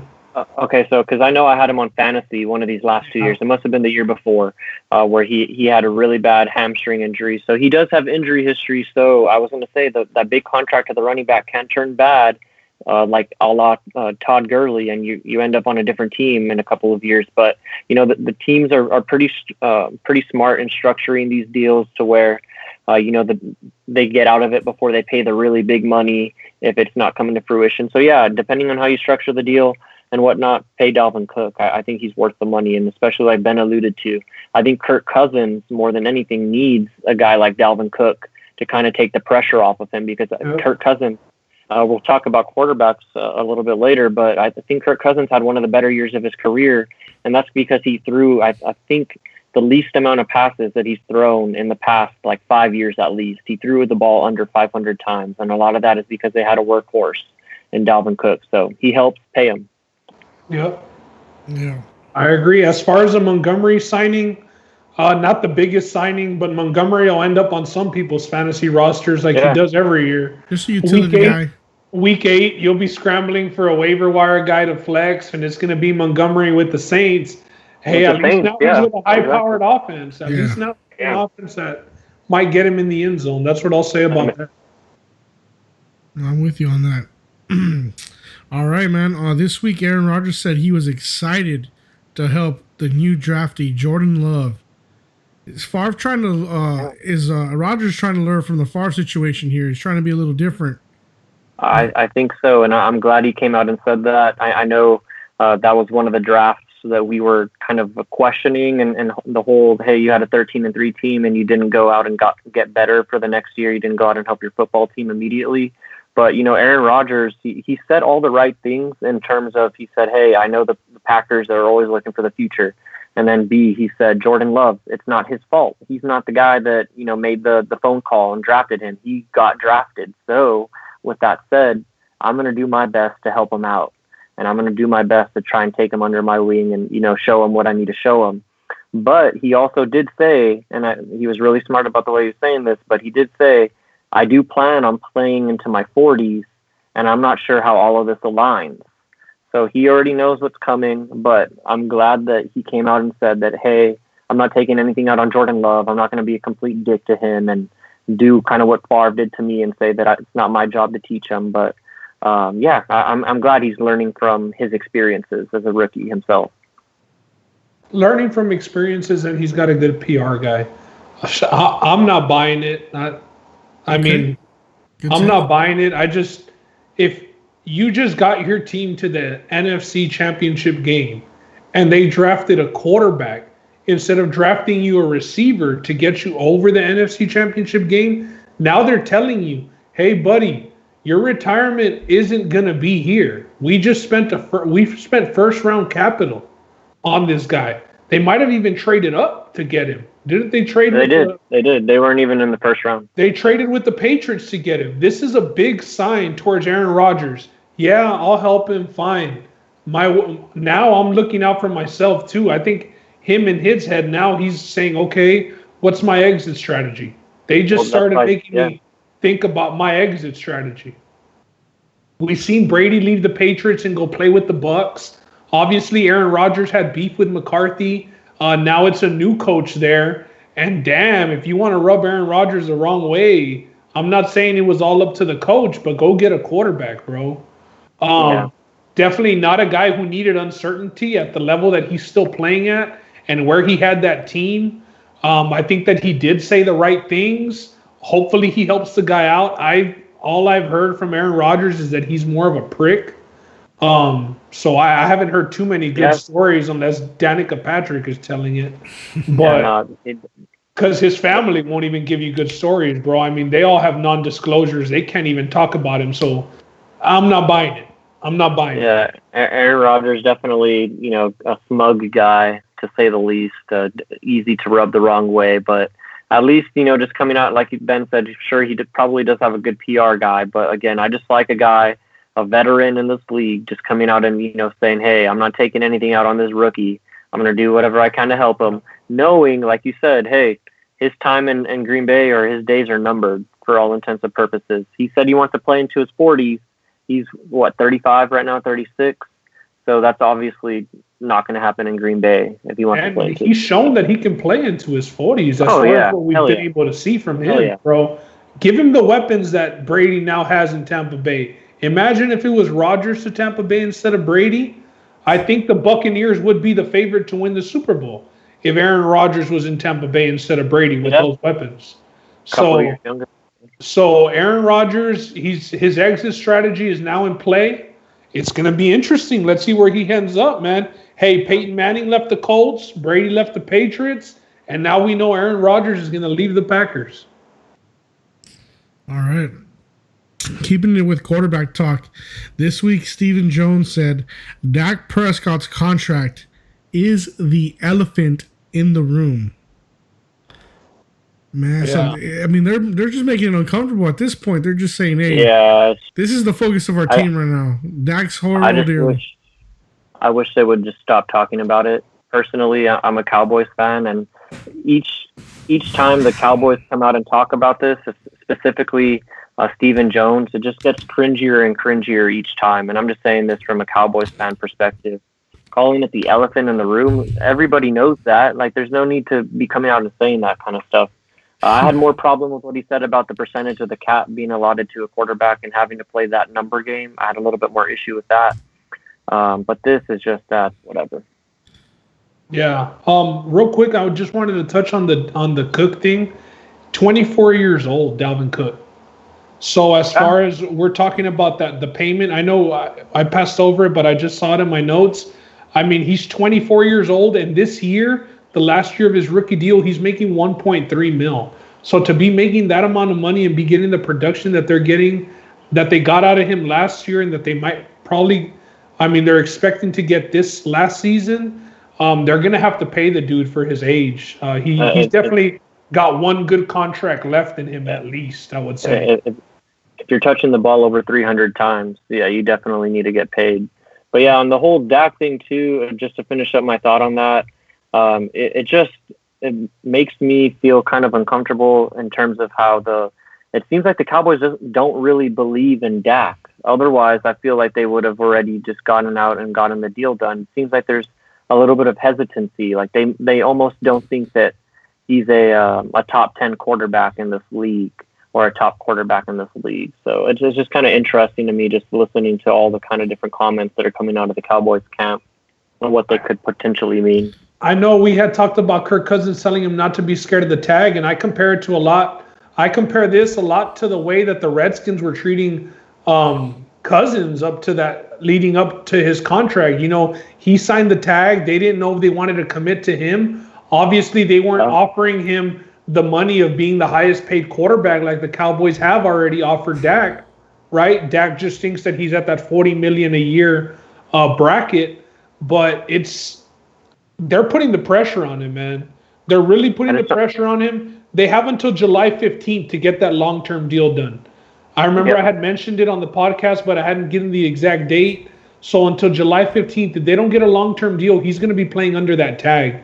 And then comes all the pressure of staying healthy. Will he play a little more cautious? He has the weapons. If he balls out, are the Cowboys going to be forced to pay him $40 million? If he has a better season than he did last year, he's going to end up playing under the tag. Is my prediction for this year. I don't think the Cowboys are going to budge and pay him that $40 that he wants. I think if he goes out there and balls with the weapons that he has, gets into the second round, maybe the NFC title game, then he can get the $40 million that he wanted. He's going to have to bet on himself. He's going to be making, with the tag, it's going to be $35 million a year. Or no, $31.4 million. 31. Yeah. The highest paid quarterback right now is Russell Wilson at $35 a year. And I know that the Cowboys had offered Dak to be higher paid than Russell Wilson. So for Dak, man, he's gambling on himself over $4 million a year. I don't know if he's going to find a better situation than what he has right now with the Cowboys. I would sign that contract at the $36 million a year. As soon as Mahomes gets his contract, he's going to be the highest paid. But hey, the Cowboys want to make you the highest paid quarterback. for the month, for the couple months that it's going to last, take the deal, man. Take the deal. Yeah. All right, man. Well, this week, as you all know, we have a Twitter. If you haven't followed us, it's at We Talking Sports 1. We released a poll, and we asked, is Dak a top 10 quarterback on that poll? The poll came out to be 52 to 48% in favor of no. So this started to get me asking, what are y'all's, you Ben, you Rollins, top 5 quarterbacks going into the 2020 season? All right. Well, I think that we should all name our 1, and then all name our 2, and then all name our 3, and then all name our 4 and 5. Instead of just everybody going 1 through 5, let's all just name our 1, see how much we have in common. We can debate a little bit of where we have the difference. All right. All right, go ahead, Ben. So I'm going to start it, and at 1, I have Mahomes as the best quarterback in the league. I don't know if we're going to have much debate there. Roland. No, I got Mahomes also. I think that's fair. Mahomes is number 1. All right. Who Number wants to 2. go 2 first? Let's go Roland first. Number 2, this one's pretty it's questionable, but I just went number 2 based off of what he did this past year and where I think he's going to be going forward with his career. It's Russell Wilson. Okay, fair play. Ben, number 2. At number 2, and obviously my list, and we should have clarified a little bit of this. This is going into the 2021 season? Going into that season. Our lists are pretty much the same. I know what you're going to get into, but I think for, this list is who we think are the top quarterbacks for the 2021 season. Right. We can put weight on whatever we think weighs more. If somebody wants to put weight on past performance, that's fine. If somebody wants to put all their weight on potential, that's fine. I think we'll see that in the rankings as we go through these. Yeah, we're all going to have our different reasonings for why we placed them there. So when you do place somebody and it's different, give me the reason of what put you to put them there. At number 2 for me, and when Roland said based on what he did last season, I was like, damn, we're actually going to have the same number 2. But I've got the MVP of the NFL, man. In his second year in the league, at number 2, I got Lamar. I just like everything that he can do. I think you can plug him in on any team, and he automatically makes that team more dangerous. So at number 2 for quarterbacks, I got Lamar. Yeah, I don't have Lamar in my top 5. So there's a big disagreement there for me. And the main reason is when you just look at being a quarterback, there's still some things that Lamar Jackson struggles with in terms of breaking into my top 5. And you'll see kind of how I rated these guys, where I wouldn't put Lamar above them, even based off of what he did last year. But Russell Wilson, what you get with him is he can make all the down the field throws. He can make all the throws in the tight windows. He's going to buy you more time in the pocket. Lamar Jackson does that himself, maybe better, probably better. He's younger and faster. But Russell Wilson can make all the big time throws that you want out of your signal caller and your quarterback. And he has that clutch ability. Lamar Jackson, I don't know, that clutch ability is there. We saw he got a little shut down in the playoffs. I don't know if shut down is the right word, but he was bottled up, to say the least. And I still question if he can make those big time throws on a consistent basis into tight windows. So that's why I would not have him in my top 5. Yeah, for the most part, he hasn't been asked to make the big time throws just because it's always 3rd and 2, 3rd and 3. He's never in that situation. And obviously his team's built better than Russell Wilson's. But at number 2, I mean, you're the MVP of the league. You're the most valuable player in the National Football League. I know that quarterback means throwing the ball, but this dude broke all of Michael Vick's records. If you can throw the ball and you can run the ball for me, hey, I don't care how we get in the end zone, man. Let's get in the end zone. So that's why I have Lamar as number 2, just ultimate game changer. The defense, I mean, just in Madden, bro, I almost want to throw my remote when I line up against Lamar Jackson. It's a pain. So I could imagine what these players feel in real life, getting juked out of their shoes and being put on highlight reels.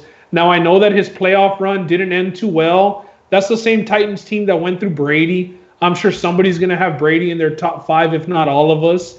But yeah, he didn't fare too well in the playoffs. As far as what he can do on the field, though, man, I don't think Russell Wilson can do everything that Lamar Jackson can do as an athlete. Obviously, Lamar Jackson, the better athlete than Russell Wilson. As a passer, Russell Wilson, hands down, the better passer. And Russell Wilson's number 3 for me. I know, Justin, you're still got to go number 2, but No, I just y'all's list. I got the MVP at number 2, man. I got Lamar Jackson at number 2. All right. Well, you got 3 Russell Wilson. You just said. I got Russell Wilson at 3. Roland, you're 3. My 3 is Aaron Rodgers. I think before Pat Mahomes, he was probably the best pure arm talent that the NFL has ever seen. Just went 13-3 last year. The one thing that I will say is he does take a lot of chances. He does make a lot of throws in tight window situations, which sometimes lead to interceptions. But as far as pure arm talent as a signal caller going into the 2021 season, I'd still take Aaron Rodgers over just about anybody other than the 2 guys that I named before him. All right. And your number 4? My number 4 is Brady. And a lot of this is respect, GOAT status. I don't really think he had a drop off last year. He was top 10 in a lot of the major metrics last year. He was still top 10 in passing yards. He still threw 24 touchdowns, 8 interceptions, and he arguably had one of the weaker supporting casts out of any of the top quarterbacks in the league. And he still found a way to get the job done, still pushing the ball down the field and being accurate with the ball. So, yeah, Tom Brady's my number 4 still. Ben, give me your number 4. At 4, I got Rodgers. So not that far off from Roland. I mean, as far as throwing into those tight windows, like I mentioned before, if Rodgers was on the Bucks, I think the Bucks would be the favorite to win the Super Bowl over the Chiefs. You got to throw into tight windows when you're throwing to no names, man, and they can't create separation. So for Aaron Rodgers, like we said, to be doing it, getting them to the AFC title game, I know it wasn't the greatest of showings against the 49ers, and he probably should have dove on that fumble that he fumbled from under center and stuff. But when you're throwing to Lazard, yeah, Adams is a beast, but he doesn't have much to work with. And like him on any other team, man, I'm excited now that he knows that he's got to get out of Green Bay. Let's see where he ends up. Because if he ends up on a team that's stacked, he might be able to get that Super Bowl the way Peyton did leaving the Colts, the way maybe Brady might leaving the Patriots with the Bucks. So I'm interested to see where Rodgers ends up. All right, give me your number 5. For 5, I'm going to go with the hometown team. I'm going to go with Watson. I'm going to keep the little theme of young QBs. I got Watson at number 5. It was close just based on the other guy and everything that he's accomplished. Obviously, though, I don't want that quarterback at 42 years old. I don't want Brady. So Watson just topped out my top 5. He's number 5 for me. Top 5, sticking with my theme, giving respect. And also, it's not even just giving respect. It's what he did last year also, despite his injuries. I still have Drew Brees. Yeah. Still the most accurate quarterback in the league by far. Finished at the top of the league in accuracy. Still pushing the ball down the field. Missed 8 games due to injury. Really, I mean, he has Michael Thomas as his main weapon, and Alvin Kamara out of the backfield. But Drew Brees still finds a way to get it done. Again, still the most accurate quarterback in the league right now. I would still take him over, guys like Deshaun Watson and Lamar Jackson. But those guys aren't far off my list right now. But this is just who I would want under center, starting week 1 for me in 2020. And so, yeah, that's my top 5 right there. I've rounded out with Drew Brees. I know y'all had different top 5s. I like that y'all had different reasonings and opinions of why you would put them in your top 5s. It kind of shows me of what y'all value most, maybe for your team or just what you'd like to see more. That was a good top 5. And this started to make me think, I think this week we should release on Twitter give me your top 5 to the people who are following us so we can see what are their reactions. Yeah, that'd be kind of gauge in to see what they value, Who are your top 5, Justin? Give us yours. Man, if I had to do top 5, Mahomes 1, Russ 2, 3 Brady, 4 Brees, 5 Rodgers. And that's just right there. I mean, those are the guys that I think can win you something. Yeah, who do you want starting a playoff game for you? Drew Brees or Lamar Jackson? Well, Yeah, between those two. Neither won a playoff game last year, so I don't think it. But- I mean, but still, who do you want? I don't think that Drew Brees can throw 25 yards downfield. So give me Lamar Jackson, man. I don't want the 40-plus-year-old quarterback starting the playoff game for me if I can have the young stud all day. I mean, he doesn't have a noodle I'll arm, take man. Brees. Bro, Yeah, I'll still bro. take Brees all day. He's dinking and dunking, man. He missed 8 games. The dude missed 8 games and lost a playoff game to Kirk Cousins. We're going to take him over the MVP of the league? He lost to the Vikings, I know. That's fine. not Kirk Cousins. Well, for me, I And, go Drew Brees just because he's Kirk already won a Cousins, Super Bowl. I mean, I just go. Yeah. He was already won in the And, you know, playoffs. For what it's that's worth, where I you know, I have Lamar Jackson and Deshaun Watson at 6 and 7, respectively. And for what I it's just worth, think that- I have Brady and Breeze at 6 and 7. So Yeah. I just need these guys to give me a little bit more in terms of being quarterbacks in the league. And the But thing of it is, we asked 5 people, we're gonna get 5 different lists. Yeah, It's just the way and- it is with this. the thing is, when you say that you want them to give you more, well, they don't have the 17-year career that Brady and Breeze already have under their belt. So Exactly. yeah, Exactly. okay. That's- So then that's your what- list that's just who I goes want off. as a And your quarterback. list goes off past merit. But I mean, Brady and Breeze didn't win a playoff game this year either. You know what I mean? Yeah, It's You're- give or take. It's you're give or take. you're like, what have you done for me lately? And we're kind of more on the what have they done over their career and Right. And Yeah. hey, I we're gonna find out this season, man, because Brady now Yeah. has the weapons. We all said he didn't do it last year because he didn't have the weapons. I have them in the NFC title game, so I have high expectations for Brady. Breeze, on the other hand, he's on his way out. On according to me. all right. Hey, but that begs the question though: is Dak top 10? Let's get into 6 through 10. We'll do that next week then, 6 through 10.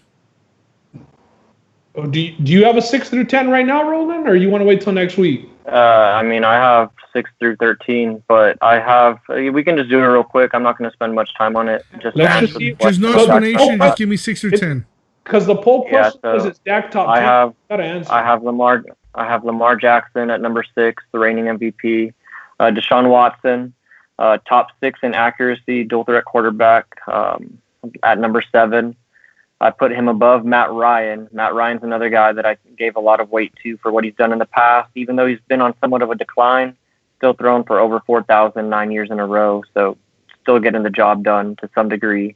And then number 9, Matt Stafford. I thought when he came back from his injuries this past year, he showed a lot of improvement, and a guy who doesn't have a lot around him. So pure talent, pure quarterback talent, I still put Matthew Stafford at number 9. And then number 10, I have Dak Prescott. I think Dak Prescott is a top 10 quarterback. The one thing that I will say about 7 through 10 is they're all interchangeable. I think you're interchangeable with either of these guys.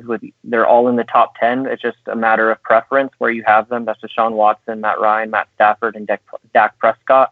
I don't think there's much separating these guys in terms of their ranking. Dak Prescott, I think he jumps into the top 10 this year with the year that he had last year. He does have a great supporting cast, but he does put up top 10 numbers. And the knock on him in the beginning of his career was he doesn't like to push the ball down the field.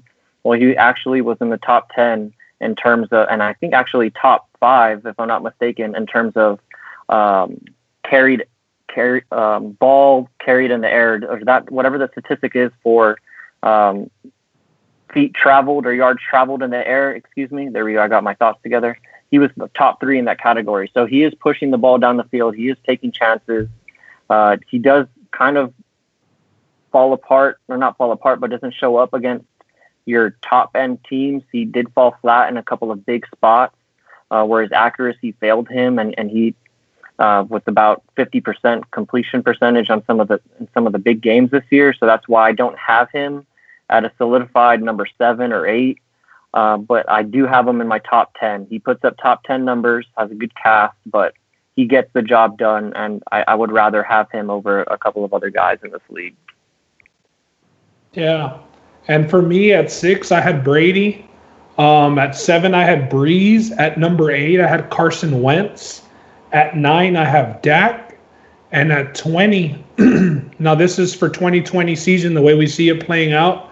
I'm going to go on a limb, and I see Kyler Murray being a top 10 quarterback this coming year. So he did win Rookie of the Year last year. We've seen some of these quarterbacks take that big jump their sophomore year. Lamar winning his second year playing, winning MVP. We know Mahomes won MVP as well. So I'm not saying Kyler Murray's going to win MVP, but I think that with the weapons that he has, the offense that he's in, I think he's going to be able to throw the ball enough to put up top 10 numbers. They're in a tough division. I don't know if they make the playoffs, but they definitely are getting closer to the Seahawks because I still have the 49ers winning that division. So might take a second wild card seed for them and seeing 3 teams out of one conference, but I got Kyler Murray taking a step up this coming season. All right. Interesting. Well, that's it for NFL this week. One thing we are going to do is a new segment coming up this next week, and we're going to do 2 NFL schedules, and we're going to break them down. It's up to y'all. If y'all tweet and ask us, hey, can you break down X team or this team, we'll go over those teams first. But as far as next week, look for that under NFL, the breakdown of at least 2 team schedules.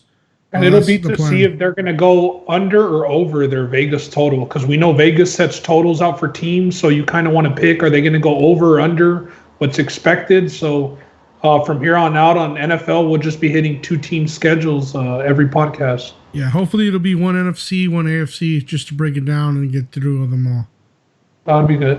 All right, but that's it for NFL talk this week. All right, some MLB talk. I know we haven't talked much about the MLB, but something that has been proposed for this year to continue is an 82-game schedule. The only thing we're seeing are 3 issues that would arise. They're talking about a 50-50 revenue split between the owners and players, which to me, I think that's a pretty good revenue split, unless the owners are wanting to get a little more of that. 7 playoff teams per league. That means an extra round. And here's where you got no fans. And then it turns around into having a universal DH. That means both leagues would have the DH going on this season. There has been some, unlike the NBA, there's been some talk from a certain player, Blake Snell, who said he won't come back and play on a reduced contract. What about you guys? Do y'all think this shortened season? Are y'all in favor of having this shortened season, or should they just scrap the season? No, I'm in favor of anything that means that there's going to be games played. So I'm glad that the MLB is trying to find a way to get a season in, even if it's shortened down to 82 games, which is a little bit more than half of their regular season, which is 162 games a season. So that leads, to that 50-50 revenue split, which is about or a little bit more than what the current split is right now. And it leads you to believe that the players are, not going to get fully compensated for a full season. They're just going to do this straight 50-50 split, which leads you to, the Blake Snell stuff. But my main, kind of takeaway from the 3 issues or the 4 issues that Justin brought up before we get into Blake Snell was I'm a big fan of this universal DH. This is something that has been pushed for a long time, and I think it comes into play in this season in terms of, protecting your pitcher. You don't want your pitcher out there, especially in a shortened season where you're not going to have as much recovery time. So what happens if your pitcher gets dinged? So it's a good protection for the pitcher, and it evens the playing field for the NL and the AL. I never quite understood why they had the rules the way that they did. So I'm excited for the MLB to be coming back. I'm interested to see how this affects the Vegas season win totals. I know that there's been a couple thrown out there, adjusted win totals, and I think this is going to benefit, the stacked teams with a lot of depth that's going to be ready for these quick turnaround games, because I imagine it's going to be a condensed schedule also. So, yeah. Yeah, that's interesting about the win totals. I hadn't thought about that. I wonder what they would look like. As far as the baseball season, I'm for it. I'm an Astros fan. And those Yankee fans who made that traveling crew that were going to boo the Astros at every game, hey, with no fans, no luck, buddies. So the Astros won't have to deal with all the cheaters, chants, the banging on the trash cans for the baseball season. 80 games makes it better for the Astros. It eats up a year out of Cole's contract with the Yankees on less games. Listen, I'm all for the short season, bro. I think it benefits the Astros, man.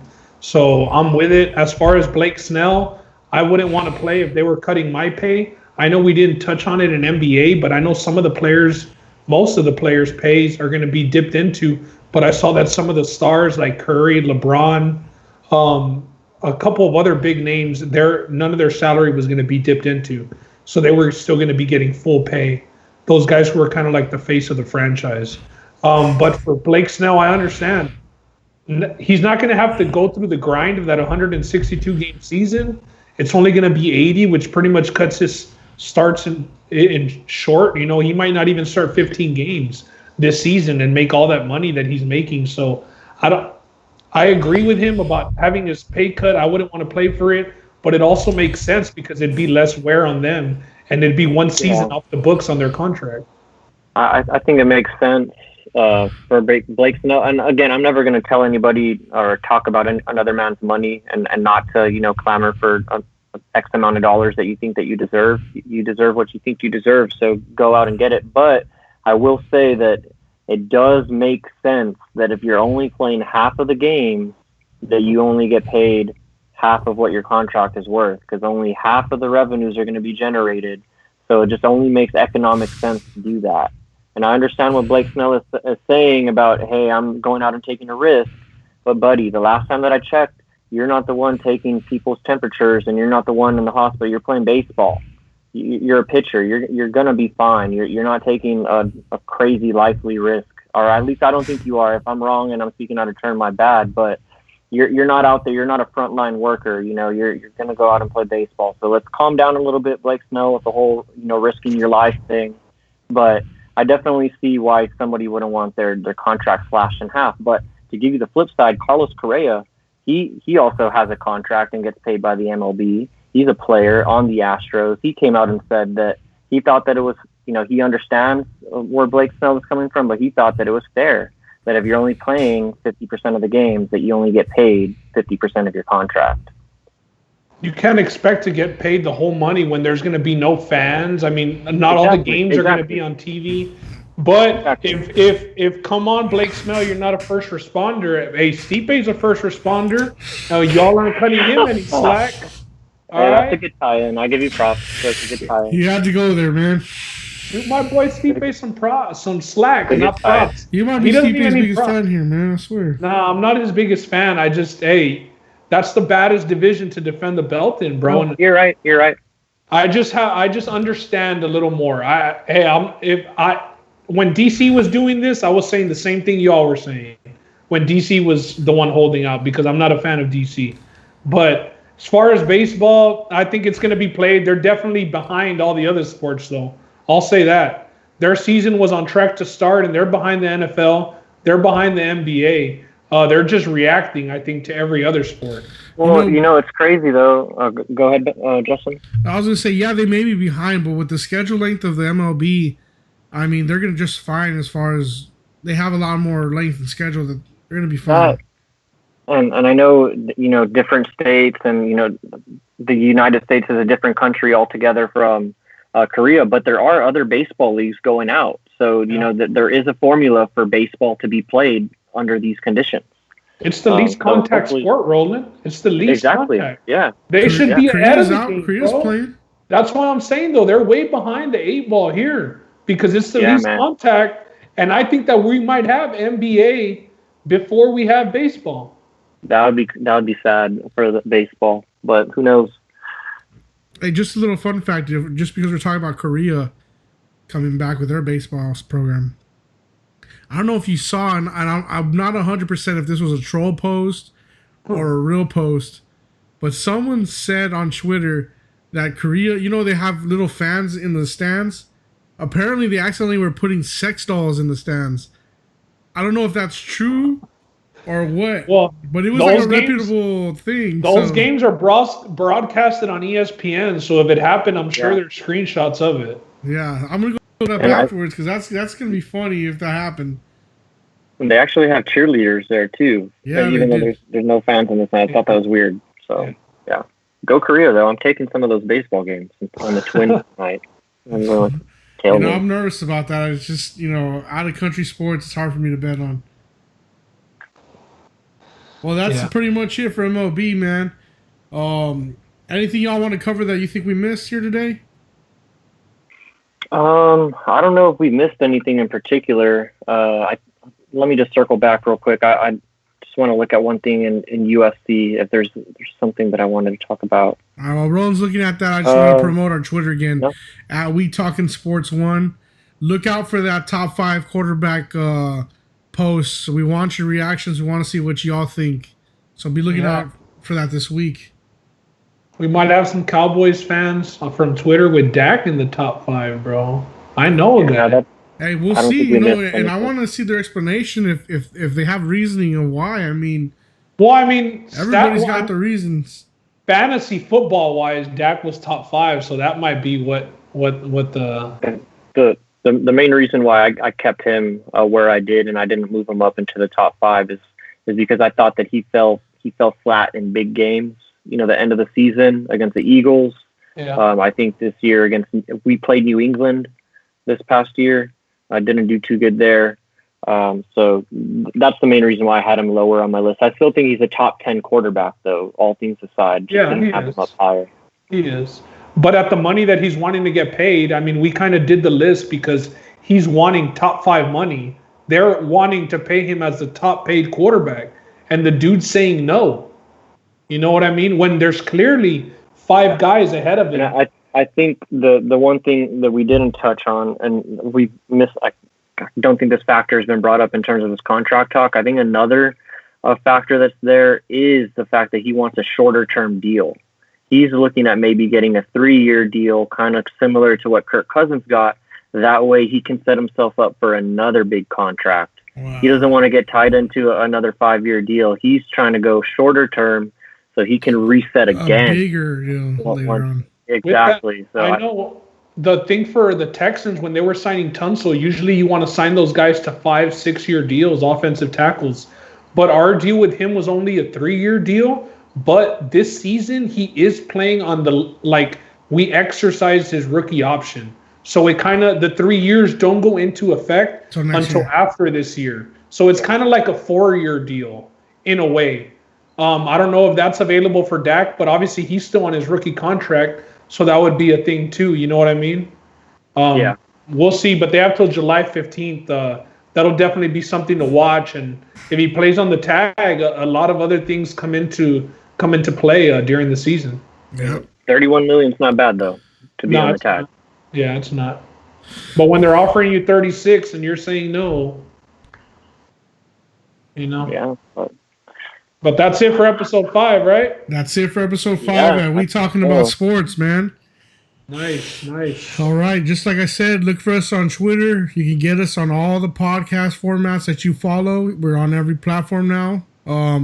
For everybody who's been YouTube commenting, Twitter commenting, we appreciate all that interaction. It motivates us. It helps us. It gives us topics to talk about. And, man, we love interacting with y'all. So we do look forward to that. Like I said, that top 5 post will be coming out. I hope we get some good interaction on that. I really do. So anything else y'all want to talk about real quick? Anything last comments here? No, just, thanks for the continued interaction. I had a lot of fun. I thought the poll that we posted this past week about the top 10, I enjoyed reading y'all's comments in there and the different thoughts that you guys had about why or why not Dak was a top 10. So like Justin said, go ahead and share with us your top 10. We'll go ahead and make a post so you can go ahead and comment within that thread, and we'll go ahead and bring them back up for episode 6 and hit on some of the top 10s that you guys threw out. We'll see who's top 5. We'll see if more people had Lamar in their top 5, if more people had Brady in their top 5. Yeah. We'll see what things everybody looks at. It'll be interesting to see. Hey, you had Lamar number 2. Yeah, no, that's fine.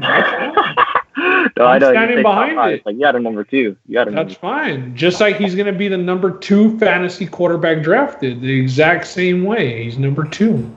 All right, guys. Production. That's it for us, man. Thanks, y'all. I'm supposed to be the franchise player, and we're in here talking about practice. I mean, listen, we talking about practice. Not a game, not a game, not a game. We talking about practice. Not a game, not a game. Me. Bam, bam. Me, man. Not a game. Slap that like she scored 30.